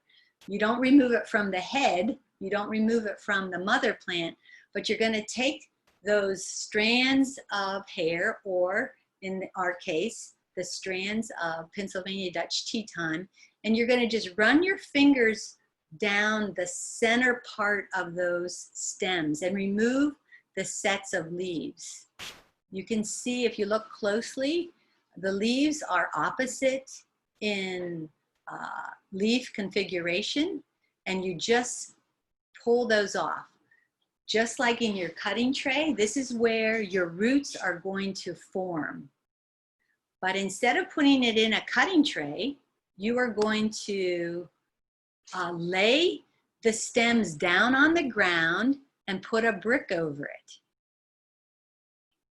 If you don't put a brick over it, you can also put soil over it. The brick's kind of good because it's going to be able to be lifted up very easily.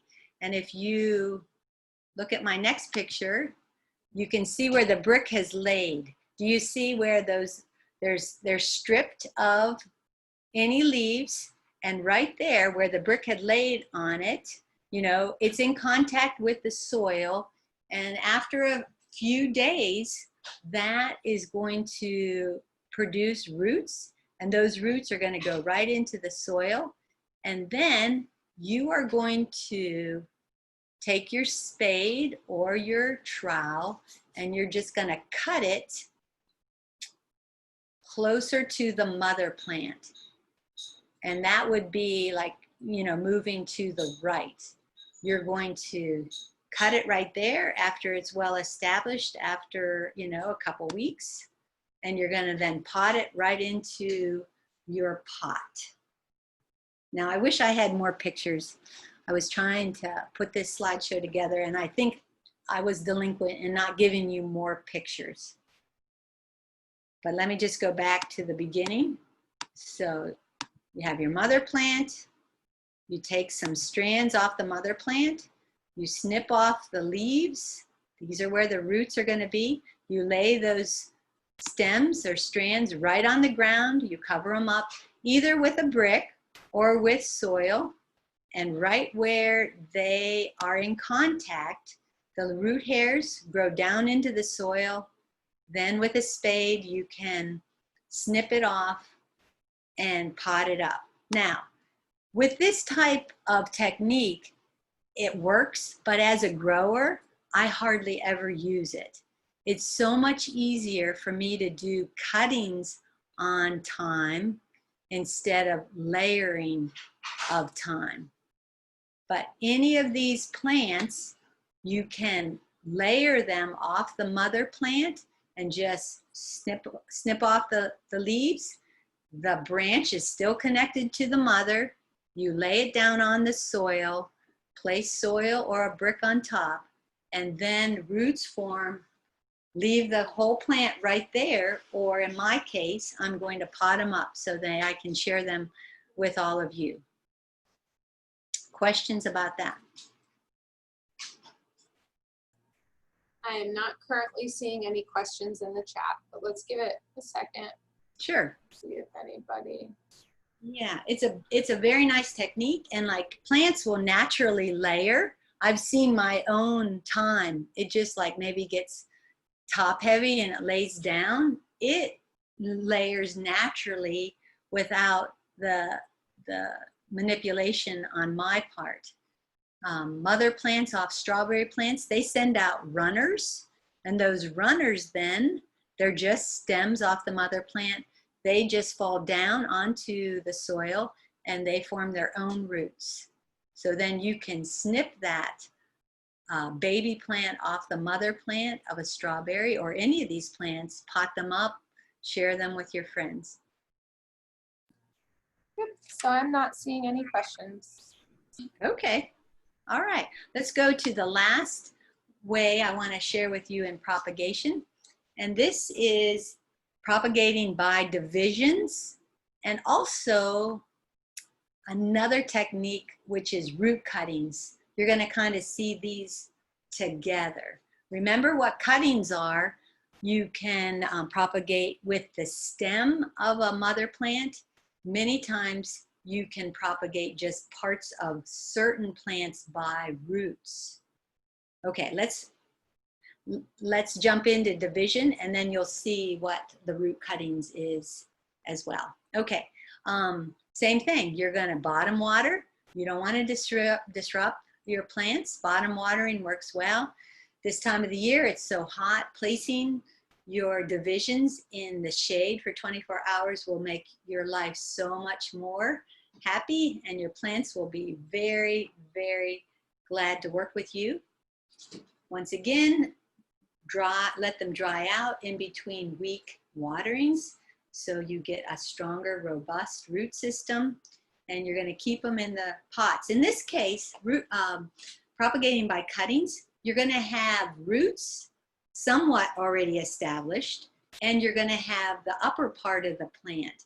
So it only takes about a week at this time of the year that your plants are ready to go to transplant from the pot into your garden, or with your gardening business, you're ready to sell those plants. Okay, let's take a look, because pictures are much better than words. Okay, in this case, one of my favorite plants, comfrey. I took this picture just a week ago. It was in full flower and leaf. Comfrey plants are so easy to propagate by division. And then you're going to see by root cuttings. Okay, so what I do, I take the plant and I cut it all the way down to the base. I have nothing left but the plant in the soil. Now I've already popped the roots out. You can see where I've cut off the leaves.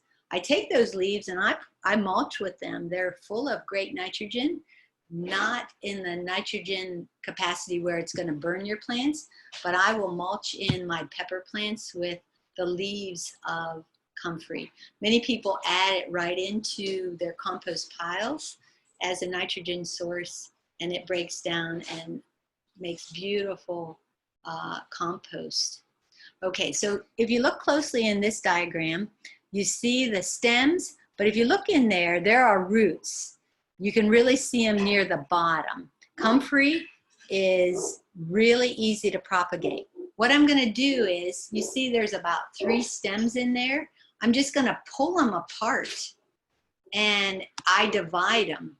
You can see I'm just kind of pulling them apart, and I have that, but see where my nippers are. Now I can get even more from this division of propagation. I can just snip off 2 to 3 inches, probably even just an inch off of the root that is to the right hand of these pruning nippers.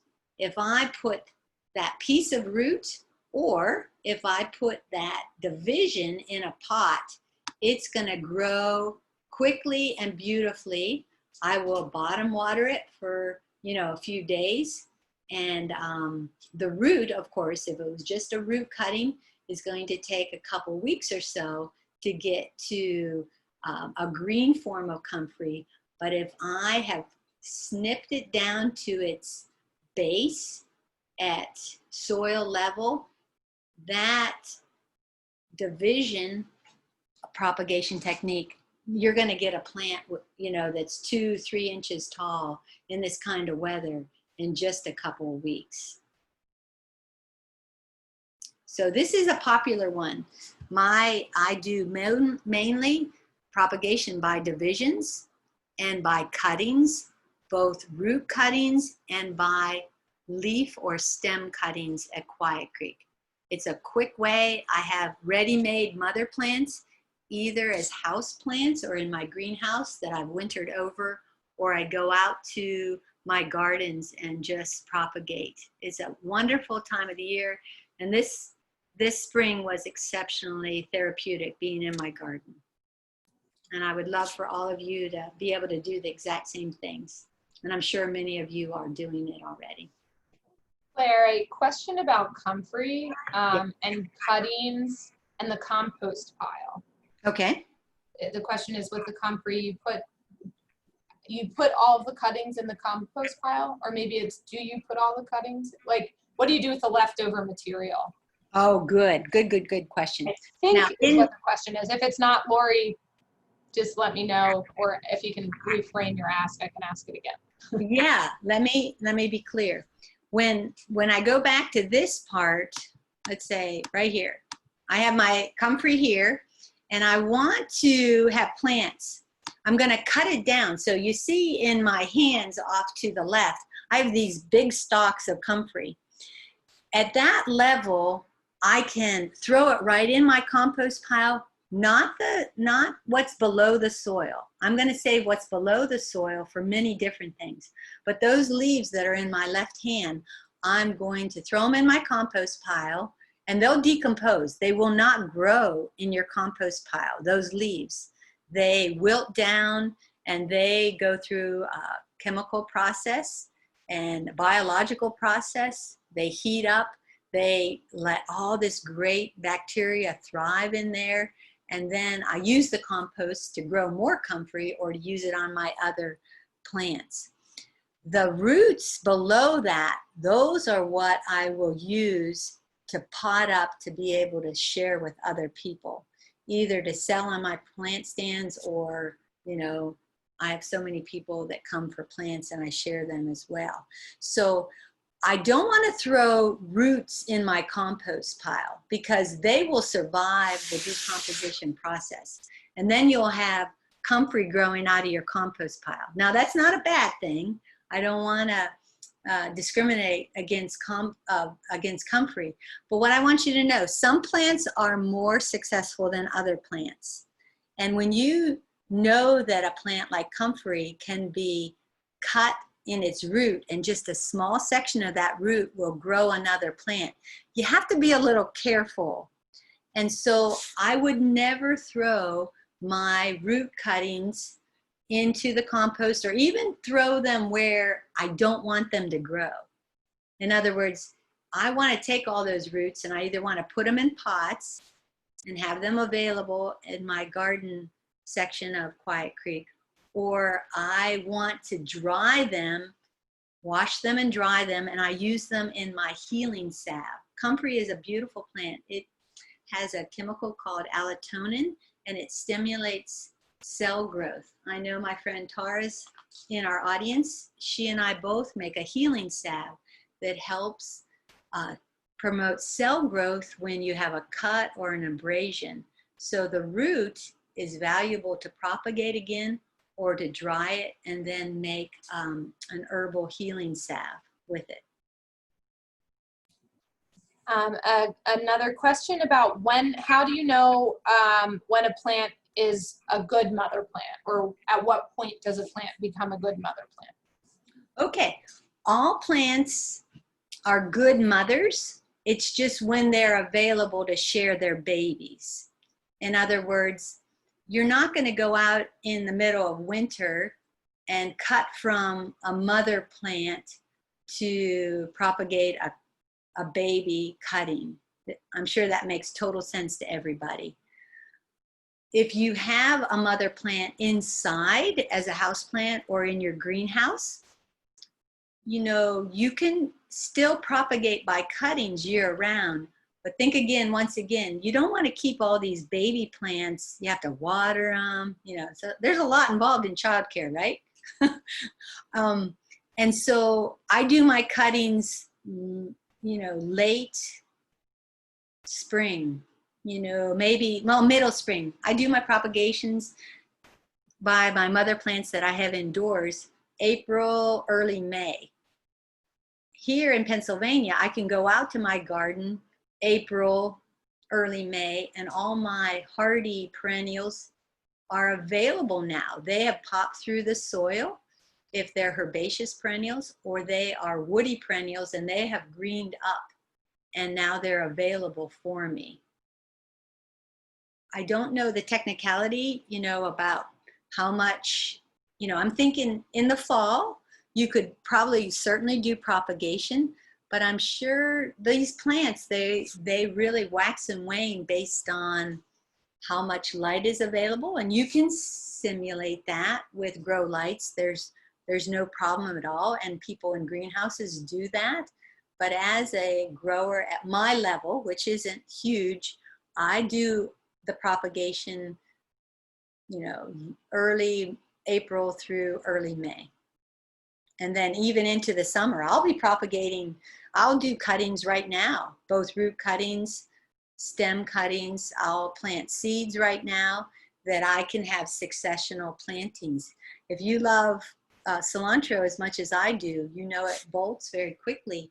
So I save the seeds and I plant cilantro every 2 weeks. So I have plenty for fresh cilantro, for fresh salsa. Yeah, and I would just also add, I know like for me personally, like if I'm pruning something, right, I'm not going to prune generally more than 1/3 of the plant, whether I'm harvesting it for myself or pruning it. So if you have a mother plant and you want the mother to continue to live and produce more for you, generally probably a good rule of thumb is you don't want to take too much. I mean, that's, and that would, Claire, correct me if I'm wrong. I mean, that's more for your like tender perennials. Yeah, tender perennials that you know don't have this root system that will step in. You know, with comfrey right here, Dory, you can cut it right down and my comfrey will be just as tall in about 2 or 3 weeks. But you're right, if it was rosemary and I cut it to the base like this, you're gonna lose your plant. That's a very good point. And so to a question about compost, do you avoid putting weeds pulled from your garden in the compost? I do. I think that's a very good comment. And if I pull like morning glory, or some people call it bindweed, or if I have to prune back my golden hops, these stems that I know that will grow anywhere, I never put them in my compost, and I never put them just out in the woods, or, you know, some of us as farmers, we have lots of room just to throw our weeds. I take bindweed, which is the wild morning glory, or I take my yellow golden hops and I put it in a bucket and I put it in my greenhouse and just let it cook. And I know then that plant is done. It can be disaster. Some of these plants are just so successful. So if you, as you get to know your plants, you know, be careful with them and talk to your growers. And if you don't know if it will like take over, definitely just heat treat it in a bucket in your greenhouse, because they'll die in a couple days. And then once they're dead, then you can put them in your compost pile. Same with any weeds, because there's always seeds that'll make it through even a heat process. So you have to be careful. Okay. Claire, can you share a little bit more about the benefits of using the leaves of comfrey? Oh, sure. Or if there are any, yeah, what is there any? Yeah. Now, I told you I use the roots for the allotonin. The allotonin is present in the leaves as well. And as someone who uses herbs on a regular basis, and we're all herbalists, if we're using plants on a regular basis, Rosemary Gladstar coins the term, you are an herbalist. And so the leaves are valuable. Don't get me wrong. They are extremely valuable. They just don't have as much allotonin. And if you have grown comfrey, I I try to use the most potent part of the plant when I make my herbal preparations, my oils and my salves. And I could use the leaves, but instead I love to put them as a mulch just on top of my tomato plants, my pepper plants that I grow in my high tunnels, or they can be put right on top around surrounding those same tender perennials in your garden. So comfrey is a good one, but please know it's very, very successful. And this technique of division and by root cuttings, I'm always root pruning. You see me, I'm right in there. And every time I pull out those roots, my plant has to replicate, and that keeps it from taking over my whole garden. And so as you grow these different plants, and I will go through every plant you get when you come here and let you know, plant it by itself, give it lots of room, or plant it right in your horseshoe bed in the middle of your garden. Comfrey is one that is off by its side, but I continue to root prune it as I've shown you in these slides. And then we have one more question, and this is going back a little bit to seed collection, actually. Sure. How do you know when it's time to collect seeds, and how do you do it? Yes, yes. Let's save that question to when we get to the flowers that I'm going to share with you on seed collection. And just to let you know, to the person who asked that question, you have lots of time right now. Most of your flowers have not gone to seed. I'll just let you know, the only seed that I've collected at this point would be my columbine. And I'm just about ready to collect my lupin, okay? So if you're in northwestern Pennsylvania, that you're right on target. You haven't lost any seeds. But when we get to those pictures, we'll be specific. Sound good? Okay, I'm gonna. Oh, wait, sorry. A couple more questions just popped up. Yeah. By continually, so if you're continually root pruning, does it keep the comfrey from growing out bigger and bigger? Yes, that's one of your goals. You not only get ready-made plants from the divisions, or in this picture, I'm snipping off a part of the root. It saves your garden from being monopolized by this wonderful plant. And then one question about propagation of elderberry. How do you do it, and when in the year would you do that? Yes, good one. Elderberry can be done by stem cuttings, or it can be done by division.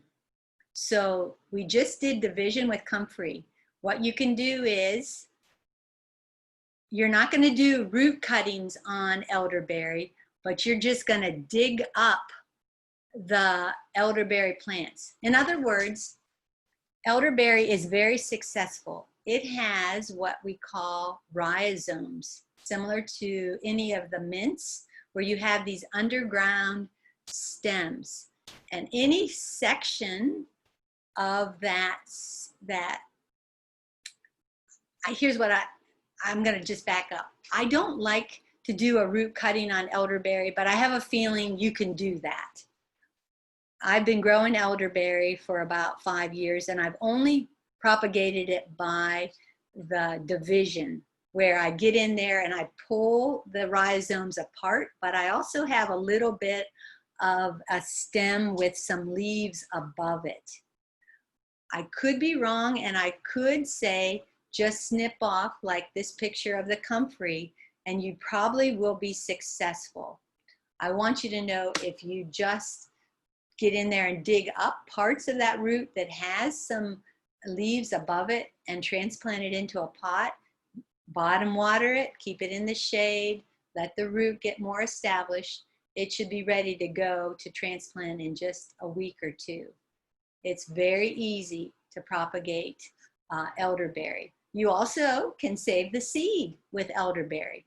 Once the fruit is harvested and it's nice and mature, you can plant those little elderberries into a soil mixture or you can let the fruit dry out and you'll be left with little tiny seeds.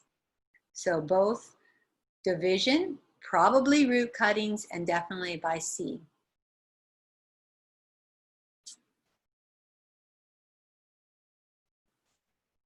Claire, do you ever propagate hydroponically or just in a water solution? Or, sorry, I said that wrong. Do you ever propagate hydroponically or just in a water solution? Okay, I propagate, you know, the sweet potatoes in a water solution.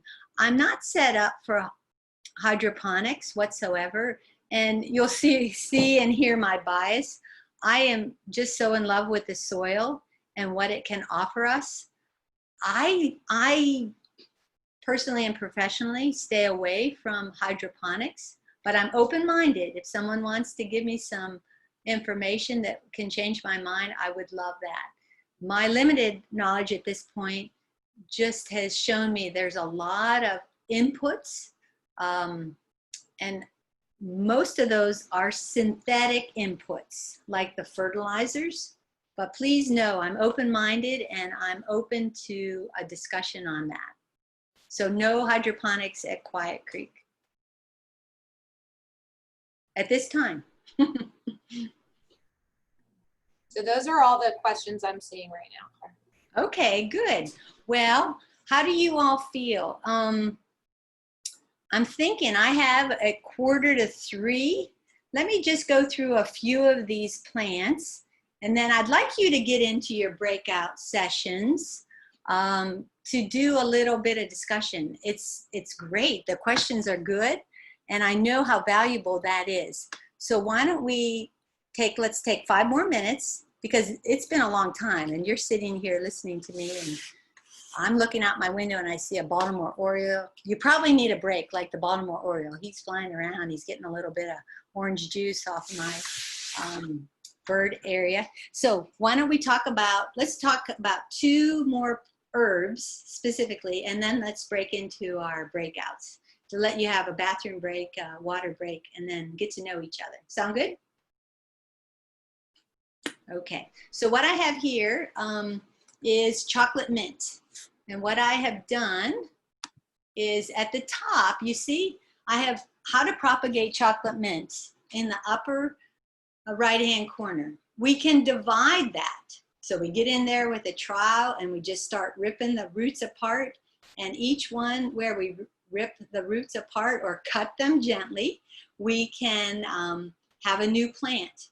We can just take a small section of the chocolate mint or any of the mints and have a small root cutting, put it in soil and bottom water it, just like we talked about earlier. And we can also do it by what I call cuttings, but just to distinguish it from root cuttings, you are taking 3 or 2 sets of leaves on the stem. You are removing the bottom leaves and you're putting them in your soil mixture, just like I showed you with lemon verbena. Okay, I never ever collect seeds on a mint. So they're so easy to propagate by many ways, and don't even worry about seeds. Now, I've had people say, oh, I buy all these herb seeds, and they are very discouraged because many of these herbs, the seeds just aren't viable for very long. So now if you come to Quiet Creek, you can cut away and we'll get you started on any of these easily propagated by stem cuttings. Okay, real simple. It's so easy to maintain mint. And I pick the leaves before they flower. I will pick them and use them fresh. I just made a big tabbouleh with parsley and fresh mint cut up with, I use not bulgur. I try to stay away from some wheat components that haven't been soaked, sprouted, or fermented. And so instead of bulgur, which is, what am I saying? Couscous. Instead of using couscous, I use millet or quinoa, and that works nicely. Okay, mint can take over. and it can be a real problem. So you want to keep it away from your tomato plants, for instance. You won't have tomato plants if you plant a mint beside it. So a lot of times people either put it in a pot and place it right down in the soil, or they keep their eye on it and root prune and keep it even away from the rest of their garden. Mint's going to grow anywhere. It does like full sun, unbelievably. Most people say it does best in the shade, but part sun to full sun with plenty of water, it will do well. Right now, this time of the year, it's getting a little rusty. It's a fungus. Go ahead and cut it down to its base. Compost those leaves that have the fungus, the rust. That rust will be killed in the composting process because it gets up to about 140 degrees Fahrenheit. And the new growth on your plants most likely will not have rust. But if it continues, just keep cutting it back. The roots will survive because they are underground stems. I use mint like crazy at the farm, from fresh mint to dried mint. I use it in my soaps. I use it in my salves. It's a wonderful, wonderful plant. Okay, let's talk a little bit about tarragon. Tarragon, cuttings, root cuttings, and division. Very similar to the mints. Tarragon, though, its leaves are, if I'm not mistaken, they're alternate. So when you strip the bottom leaves on your stem cutting, you're going to have roots that come out at like at a stair step, not straight across from each other like the mints. They have opposite leaf construction. If you have alternate leaves, it seems like the roots take a little bit longer. But if you have opposite leaf construction or configuration, the roots will jump out faster. So take your time, be patient with tarragon. It may take more like 4 to 5 weeks until you get a true stem cutting. Beautiful plant, good if you like licorice. Rusty has a favorite chicken recipe. He stuffed the cavity of a whole chicken with our garlic, onions, and tarragon. It's very, very yummy. Okay, I think what I'm going to do is I'm going to jump ahead to our breakout session because I think it's important that you have some time together. And I have 30 minutes scheduled. Let's go ahead and drop that back to 20 minutes. So you have a chance to get to know each other, but then I can share more of these slides with you as well. It's kind of like a nice compromise. So what I'm going to do, I'm certainly going to open it up for questions. I'm going to just jump ahead to the breakout. Because you see all these plants, I'd love for you to ask me questions about them, but I think we just need a quick little break. So during the breakout session, I'm going to answer any questions before we go, but here's what I'm thinking. Let's see, how about 10 after 3, we'll come back. That'll give us plenty of time.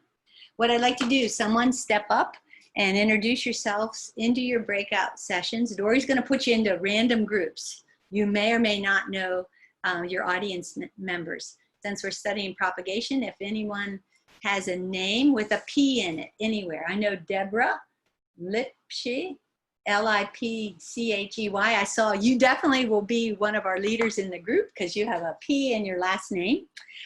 If you don't have a P, then how about L for the PL in plants? Someone step up with an L in your first or last name, or even your middle name. When you share, don't feel like you have to share your full name. We can be pretty anonymous here, but share where you're from and why you signed up for the class. And then if you look below here in these bullets, here are some of the areas you might want to share. And I'd love each of you to choose one of these bullets to share something in your group, maybe why you took the class. But if you had a chance to look at the Quiet Creek plant list, maybe you'd like to share 2 of your favorites and why you've chosen it. Or maybe you choose a plant propagation story that you've been very successful with and want to share that in your group. Or maybe you want to be passionate about the soil like I am and talk about your soil mixture or where you buy a soil mix that you swear by. And then of course, if you finish in 20 minutes, you know, take a break. And then, you know, in fact, let's give everybody about 3 or 4 minutes, 5 minutes before we get into our groups. Dory's gonna randomly put you in groups, but go ahead and take a quick bathroom break and a water break, and then come back to your screen, and we'll start. Why don't we start our groups at 3 o'clock, Dory? Okay. And then we will return at 3:20. That'll give everyone a break early. And then at 3:20, we'll come back, talk more about the herbs, and if you have questions from your breakout stations. So I will go ahead. I'm going to set the breakup groups now, and just everybody who's on, if you need to take care of anything, as Claire said, we'll, you know, just try and be back by 3 so that the breakout groups can start. But I'll put you all in rooms now, and I'll try and share or broadcast the questions that Claire posed as well to the groups. Great. Thank you, Dory. And I'll be here. I will be close by if you need me, Dory. Okay. Thank you so much. Yep. Okay. So everybody's been invited to rooms, and people should be joining those now.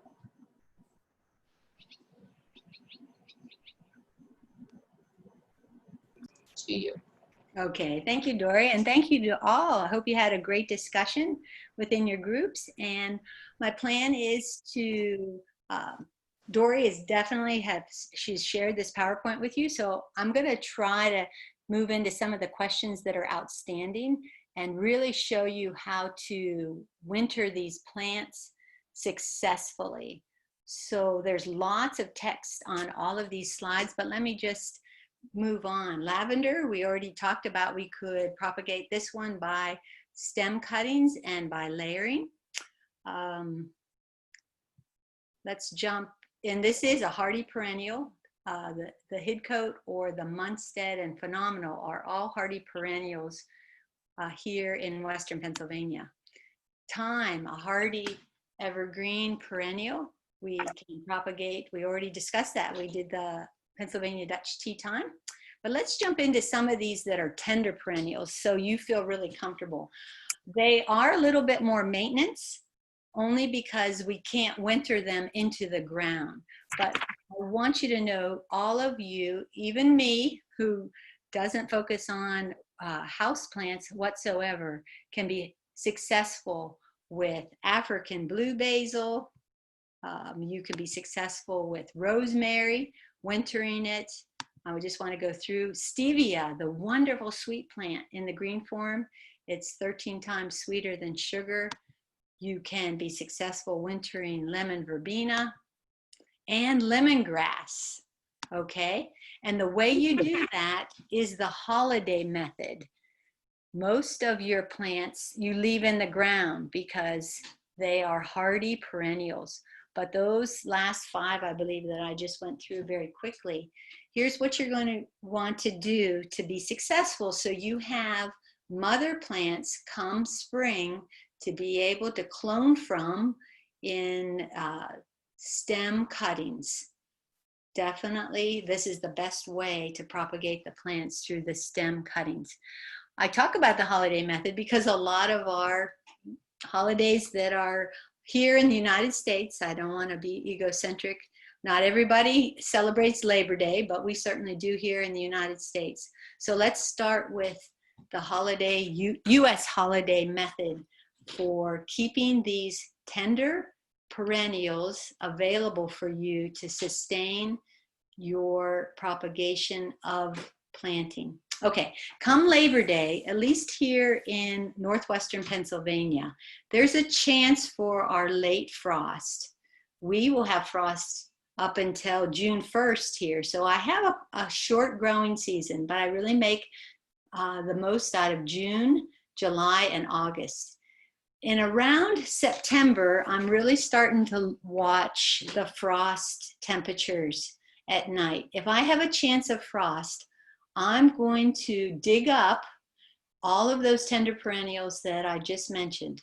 Lemon verbena, for example, rosemary, lemongrass, African blue basil. It's the only true perennial basil that is out there. And then I mentioned stevia too. So I'm going to dig up these plants and put them in probably gallon pots. They're massive at this point. They're not in those little 4-inch pots that I showed you in many of my slides earlier. I'm putting them into a gallon to a 2-gallon pot. I'm cutting them down, similar to what Dory talked about. I don't cut them down to the ground, flush with the soil. I leave about 3 inches of growth. This will make for an easy transplant from my garden into a gallon pot. And I move them indoors and I water them regularly. At this point, you can water them top or bottom. These are highly established plants. If you transplant on a day like today, you're probably going to have some dieback because it's way too hot. It's hard for plants to be transplanted, but early in the morning on a early, late August, depending on Labor Day, or early September, I'm going to pot these into 1-gallon pots. Then up until Thanksgiving, I'm going to treat these plants and keep them anywhere. I can keep them indoors. I can, as long as there's a natural light. In my house, I can keep them in my garage. I have a greenhouse here at Quiet Creek. I can keep them as long as the frost does not touch them. Some of these, like the African blue basil, even at temperatures at 36 degrees Fahrenheit, I will lose those plants. Of all of those tenders that I talked to you about, African blue is the most tender based on temperature, but you also find that the African blue basil is one of the hardiest plants to keep over the winter time. So it's Labor Day. I'm moving in through September. I'm continuing to water them on a regular basis. Right up until Thanksgiving, I have them at room temperature in my home. Come Thanksgiving, I want to move these plants into the dormancy temperature that they would naturally be found. That cooler environment, as stated, is between 40 to 60 degrees Fahrenheit. My house will totally be 60 degrees Fahrenheit during most of the winter. We keep a very cool house. So I could keep them in my house, but if my mother-in-law comes or I have guests that are chilled, I'm going to crank the heat up to probably 72. Those plants should not be in my house. They want an even temperature of 60 degrees down to 40 degrees. They want to be in an environment with as much sun as I can give them. I'm not going to add more energy outputs and put them under grow lights. Some growers do. There is no doubt. If you're that grower, you can. I'm the energy czar at my place, so I will just use natural light in the windows.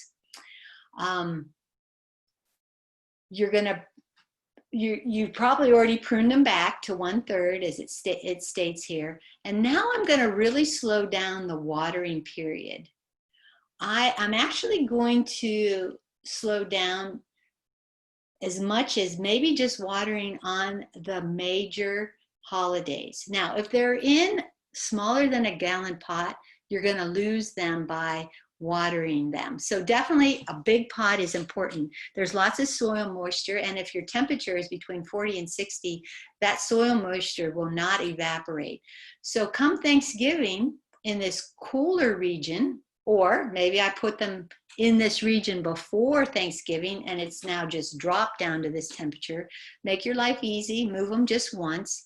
I'm not going to water them again until Christmas Day. Then from Thanksgiving on through Easter, I'm going to water them just on the major holidays in the US.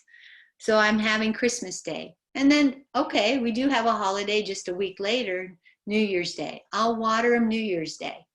And then, you know, I may not get to them. Hopefully you celebrate Martin Luther King Day in January. You water them on Martin Luther King Day.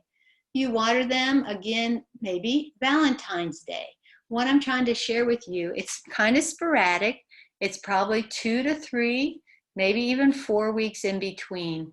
What they want to do though, if you water them a lot and you fertilize them, you can see I'm not fertilizing them at all with any of my Worm Wonder. You do too much of that, you pamper them too much, you give them too much heat, you're going to lose them. So really kind of ignore them except for the holidays. And during those holidays, only water, no fertilizer. Now come Easter, and of course Easter on that Christian holiday, it changes every year. Same with Passover. Easter is the Sunday after the Passover week. That's going to fluctuate, but that's okay. It's going to be sometime March through April. You're going to, though, on Easter Sunday, you are going to begin watering them again on a regular basis.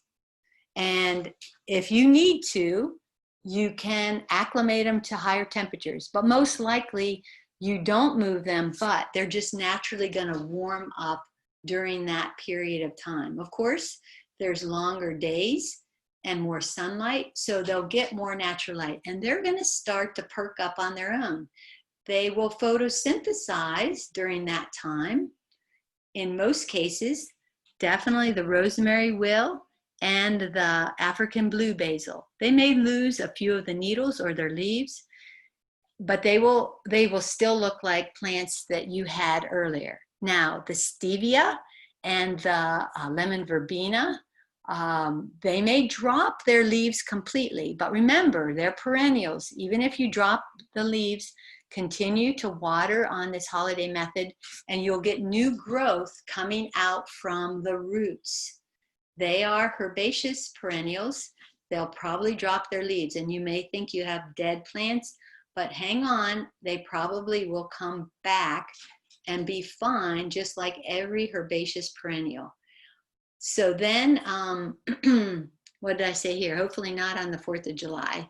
Okay, so you're gonna bring them out after the chance of frost. Here in Pennsylvania, we had some frost. We always have frost mid-May, and we tell people to bring out your tender perennials after the 1st of June. So that 4th of July is a joke.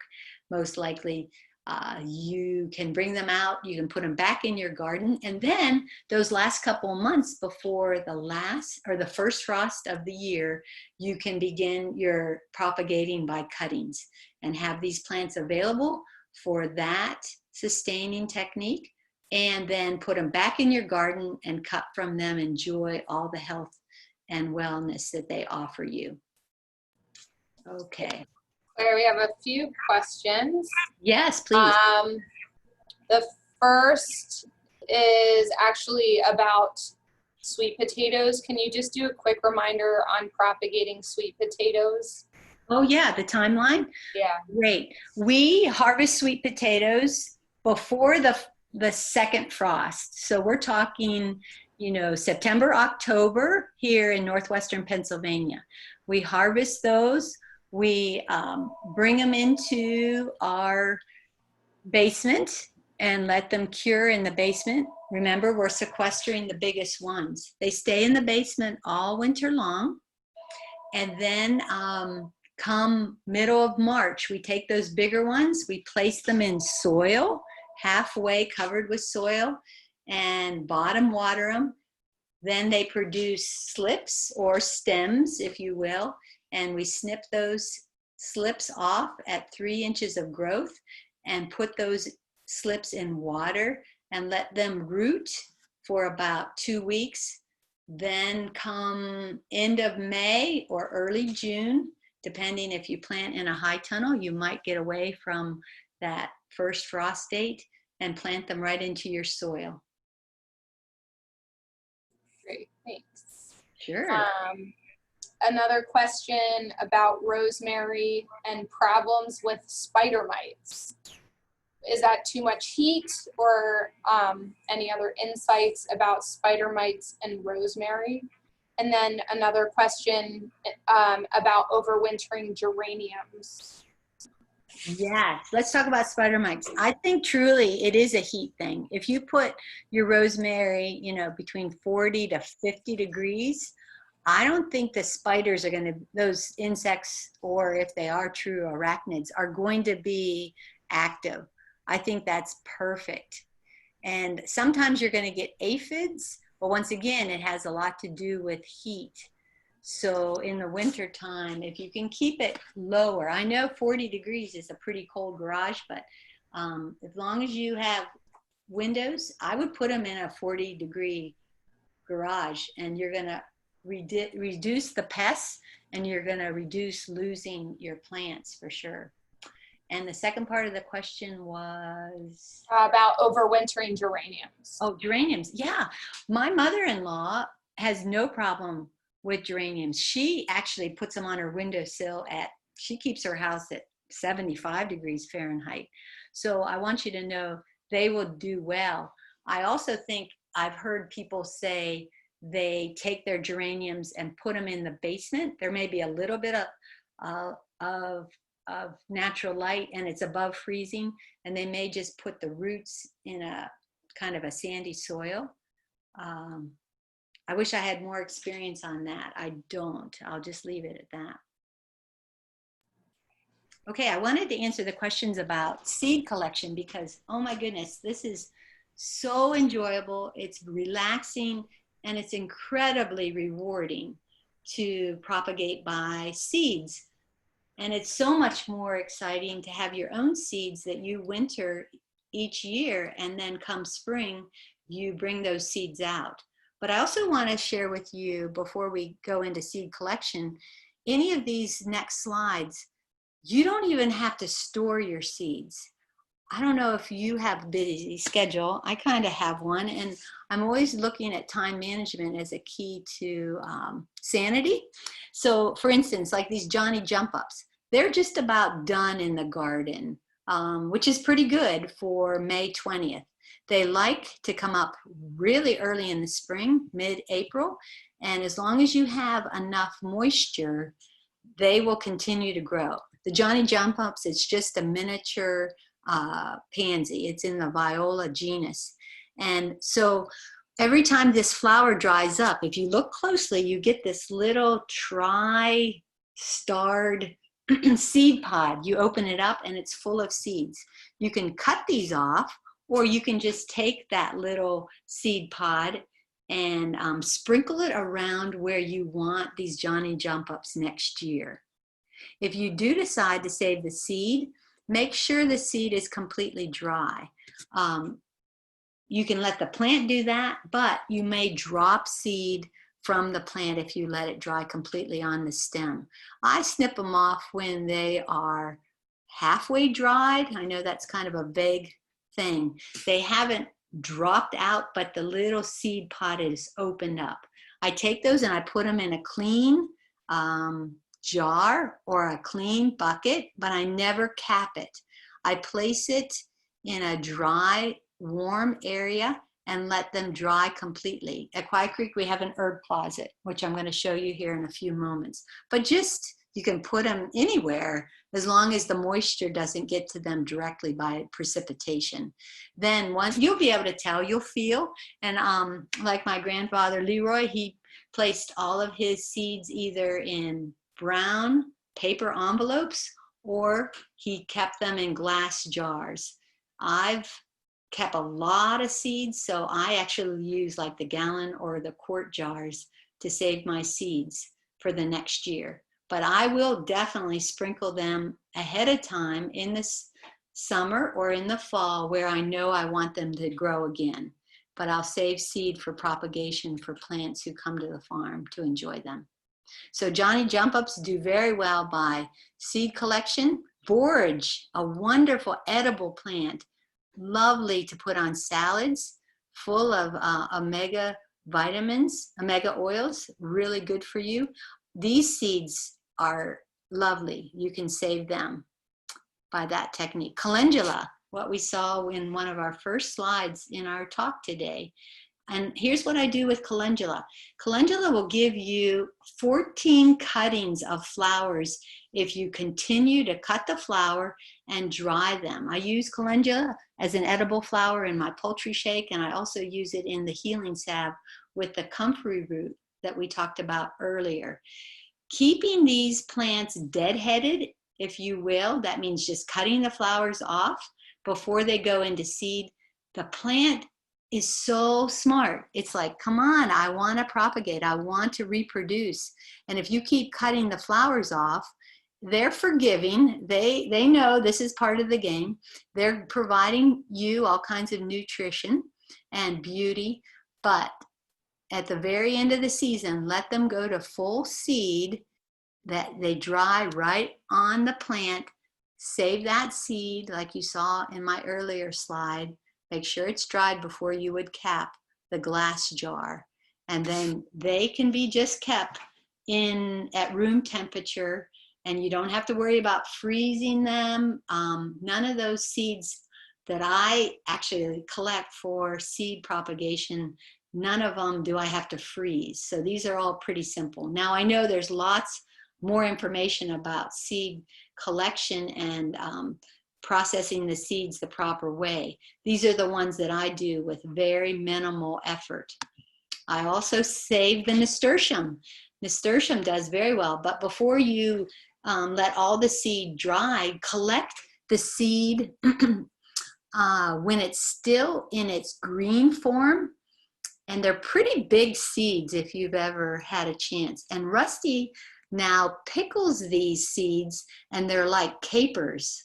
So I don't grow capers, but I do use capers. And now in lieu of purchasing capers at the grocery store, Rusty will pickle these just with your same, like the salt brine with vinegar, like a dill pickle. I don't have the recipe at my fingertips, but they are pickled and then canned, or just pickled and kept in the refrigerator. And nasturtiums are so fun to propagate each year and so fun to eat. Okay, all right, we did that. Quickly, if you're harvesting your herbs, you want to harvest them after the dew.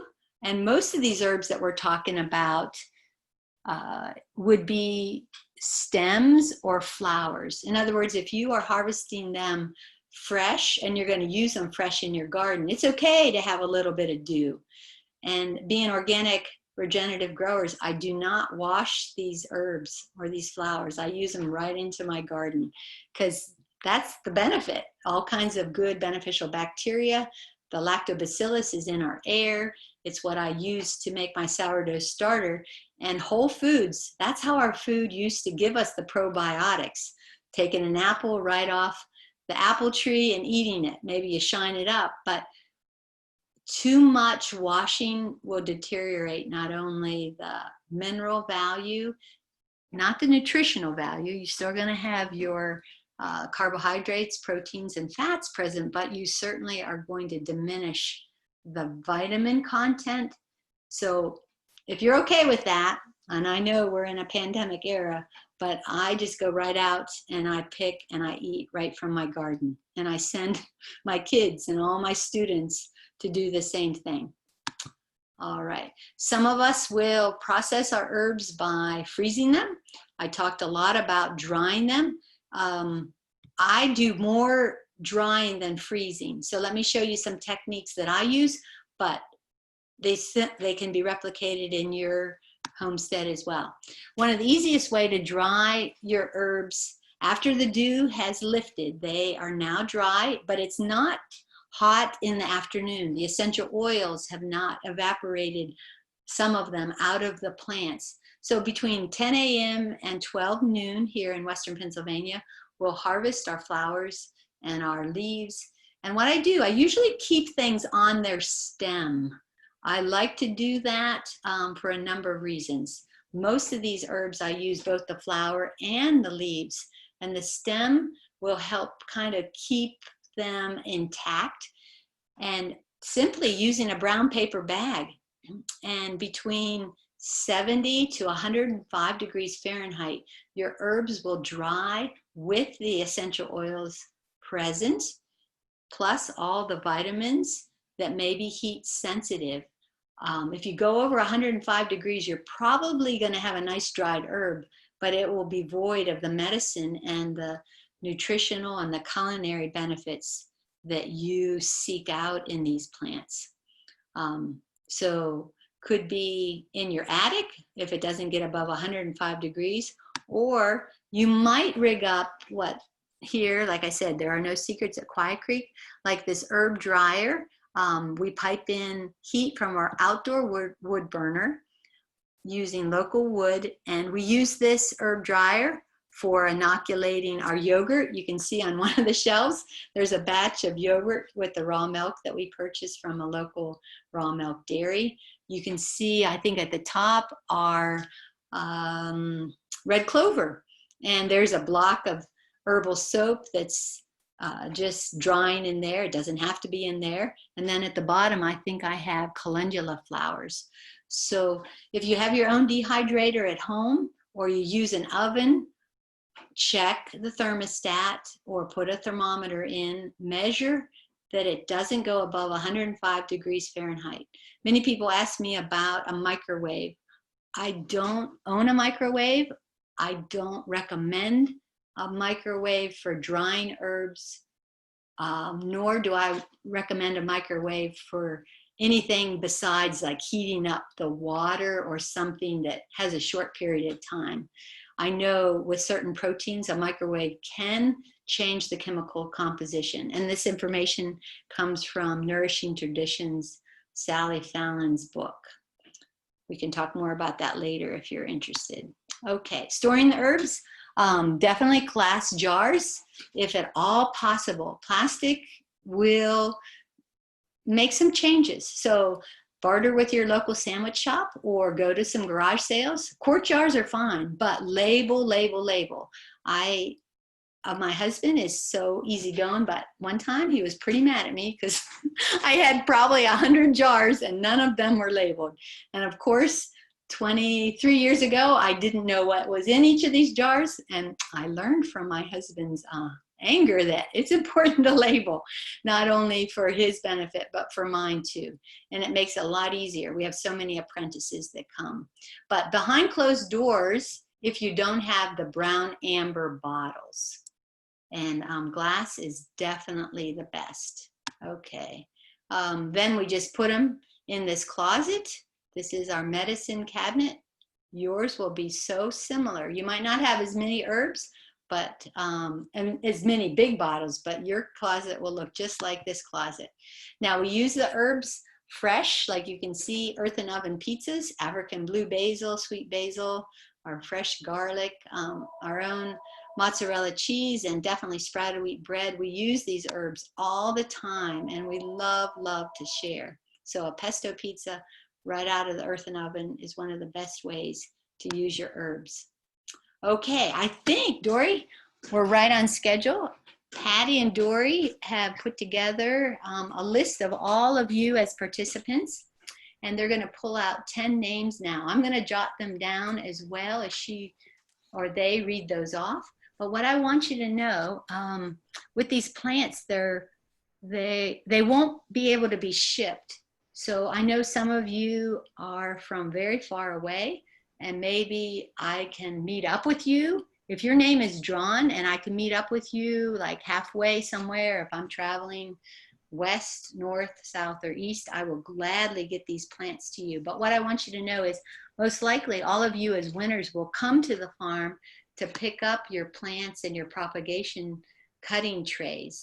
So when you hear your name and you say, oh, there's no way, I'm driving from Chicago, Illinois to see Claire, but maybe I am at a later date, we can definitely do a gift certificate or I can send you herbal products, but I really want you to start your garden. So what I'm saying is, please know that you probably need to come to the farm to pick up your prize. And what you'll do is you'll send me an email at quietcreek@windstream.net, and you can list those plants off of the plant list that Dory sent you earlier, or you can just come and we'll walk through my plant stands and you'll pick out those plants. And we can make an appointment if Friday or Saturday from 9 to 5 don't work for you. But what I'm hoping is we can just get together on any Friday or Saturday this summer. And then with your cutting trays, you can go around in my garden and cut even more off of my mother plants to sustain your beautiful gardens. Okay, Dory, I'm gonna turn it over to you and Patty. Okay. So the names that we have drawn to receive 8 plants from Quiet Creek, drum roll please. Congratulations to Brandy C, Woohoo, Brandy. Emily Wary, G Zanati, Joey Verfale, Lisa Simon, Lulu, Nancy Maislan, Rachel Chamberlain, Tara Heckler, and Jan.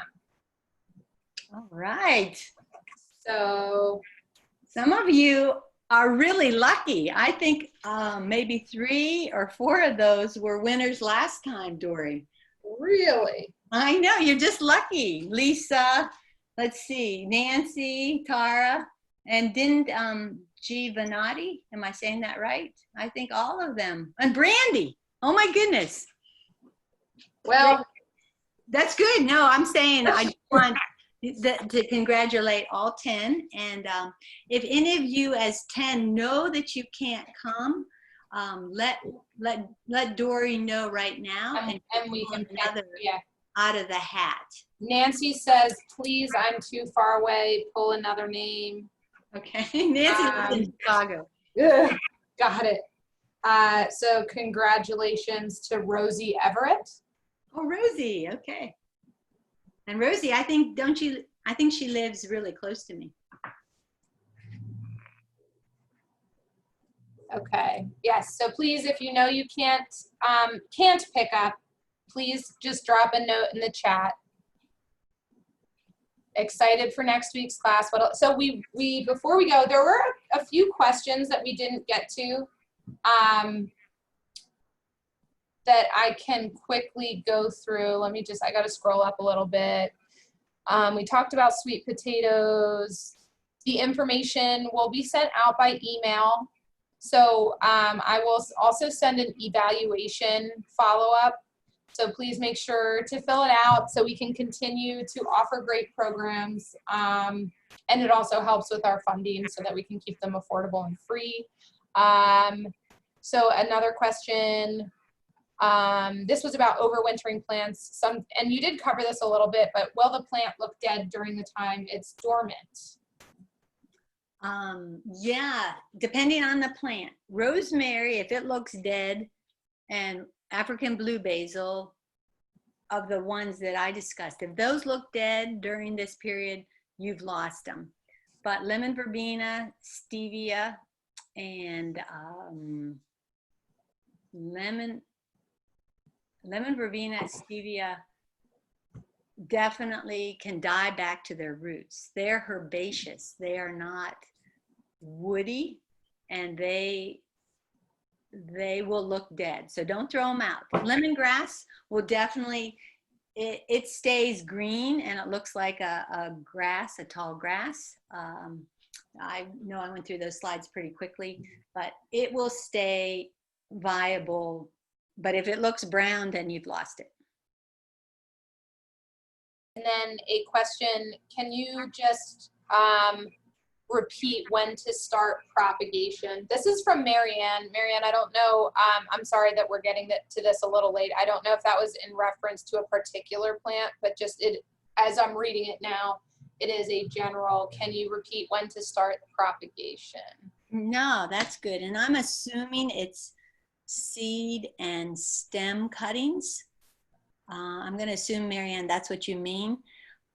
You can start your seeds as early as middle of March to have plants ready to put out by June 1st. You can go a little bit later, you know, if March, you can start them, you know, early April too. And the same thing with the propagation of cuttings through the stem cuttings. Now with your mother plants that you're wintering over, of course your lemon verbena, your stevia, which are herbaceous, they're still going to look dead in March. They're going to need some time to green up to be able to have enough leaf to be able to do a cutting on. So usually with my mother plants that I've wintered over, I'll start cuttings later. I'll start them, you know, late April, early May. But that's with me with very little greenhouse capability. But of course, the commercial growers, they're doing cuttings in the fall and growing those all winter. But you and I think about leaving middle of March up until the middle of April for seeds, then the middle of April to the middle of June or July for cuttings with the stems. Okay. And then we had a question about lupins. How do you save their seeds? Yeah. Excuse me. My lupins, some are in full flower and some have, you know, turned to seeds. Right now, the ones that have turned to seeds are still really green. I like to leave them on the plant till the seed is almost ready to drop off. So in other words, if I go out and cut all the seeds off, they're in the seed cases, they probably haven't matured to the level that will allow for a new plant to germinate. So leave them on the plant. I know your plants look a little scruffy during this time. The true landscapers are going to come in and they're going to cut everything, deadhead the flowers if they look rough, or the seed heads. But we as growers, if we want to propagate, leave those on. I'm going to say right now, I will cut my lupin seeds in another week to 10 days. And then I take the seed pods and I put them in a bucket or a tray and I leave them in the heat, and they can be in full sun until they dry completely. I open them up and then I put them in glass jars and make sure they're dry and keep them behind closed doors in glass jars for the rest of the winter. Excellent. So another question about cutting the tops of herbs before they flower. Will that help to maintain the strength of the herb? Absolutely. Any of those culinary herbs like rosemary, basil, lavender, I use all of those leaves in my cooking and my medicine. And in fact, I don't want them to go into flower at all. If they get ahead of me, I just pinch off the flower tops and then more leaf will form, and then they try to get a flower again, but stay on top of it. And in most cases, those culinary herbs, you're wanting as much leaf as possible.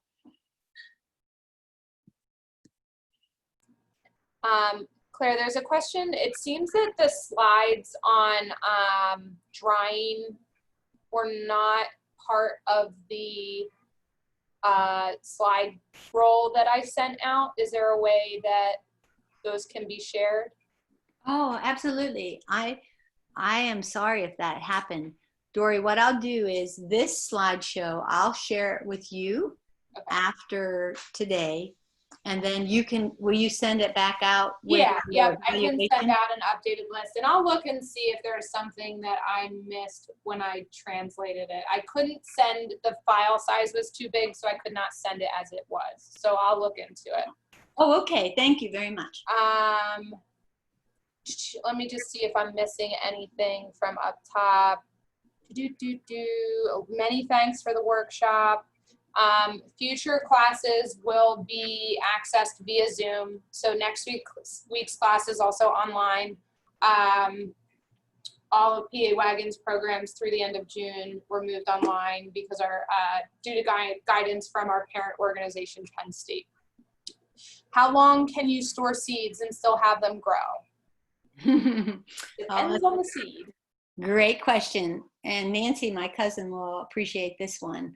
we inherited my grandfather Leroy's seed collection. He passed probably in the early to mid 80s, and he had many seeds in little glass bottles. And just a couple years ago, 2018, I would say, we took those seeds that were in little glass bottles and we sprinkled them in a wildflower area. And many of them propagated and germinated, and we had beautiful wildflowers. So our creator has done something special with these seeds. They protect themselves as long as they are away from moisture and soil. You keep them out of those environments, then they stay fine until they have moisture and soil and can then germinate. So they say hundreds of years. There's records of seeds that they know that are hundreds of years old that are viable, and they are propagated into new seedlings. So I think I do see a few more questions, but I think we are coming up on time. So feel free to, I will forward any unanswered questions. I think there's just one at this point to Claire, but you can also feel free to email me and I can forward the questions to Claire, or you can email Claire directly. Yeah, so thank you so much everyone for spending the time. Make sure to keep an eye out for an email. I'll send an updated PowerPoint, and please fill out the survey that's attached. It helps us just to assess our programs and also to develop new programs and get funding so we can keep our programs free and affordable. Again, thank you so much for taking the time on a Saturday to spend it with us. I hope that you learned a lot, and look forward to hopefully seeing some of you again next Saturday. Great. And Dory, let me just in the chat, I'm going to type in my phone number right now. Okay. And I know if you have a pressing question, I'm here. I'm not heading to the airport to pick up Walker until 6 o'clock. So here's my phone number. Did that work? Did that go through? Oh, it went to Lulu privately. I'm sorry. How do I, Dory, can you get my number in, and then please call me in the next 2 hours if any of you have questions. Okay. So I'm gonna stop the recording, Claire. So let me just stop the recording. Pause, stop.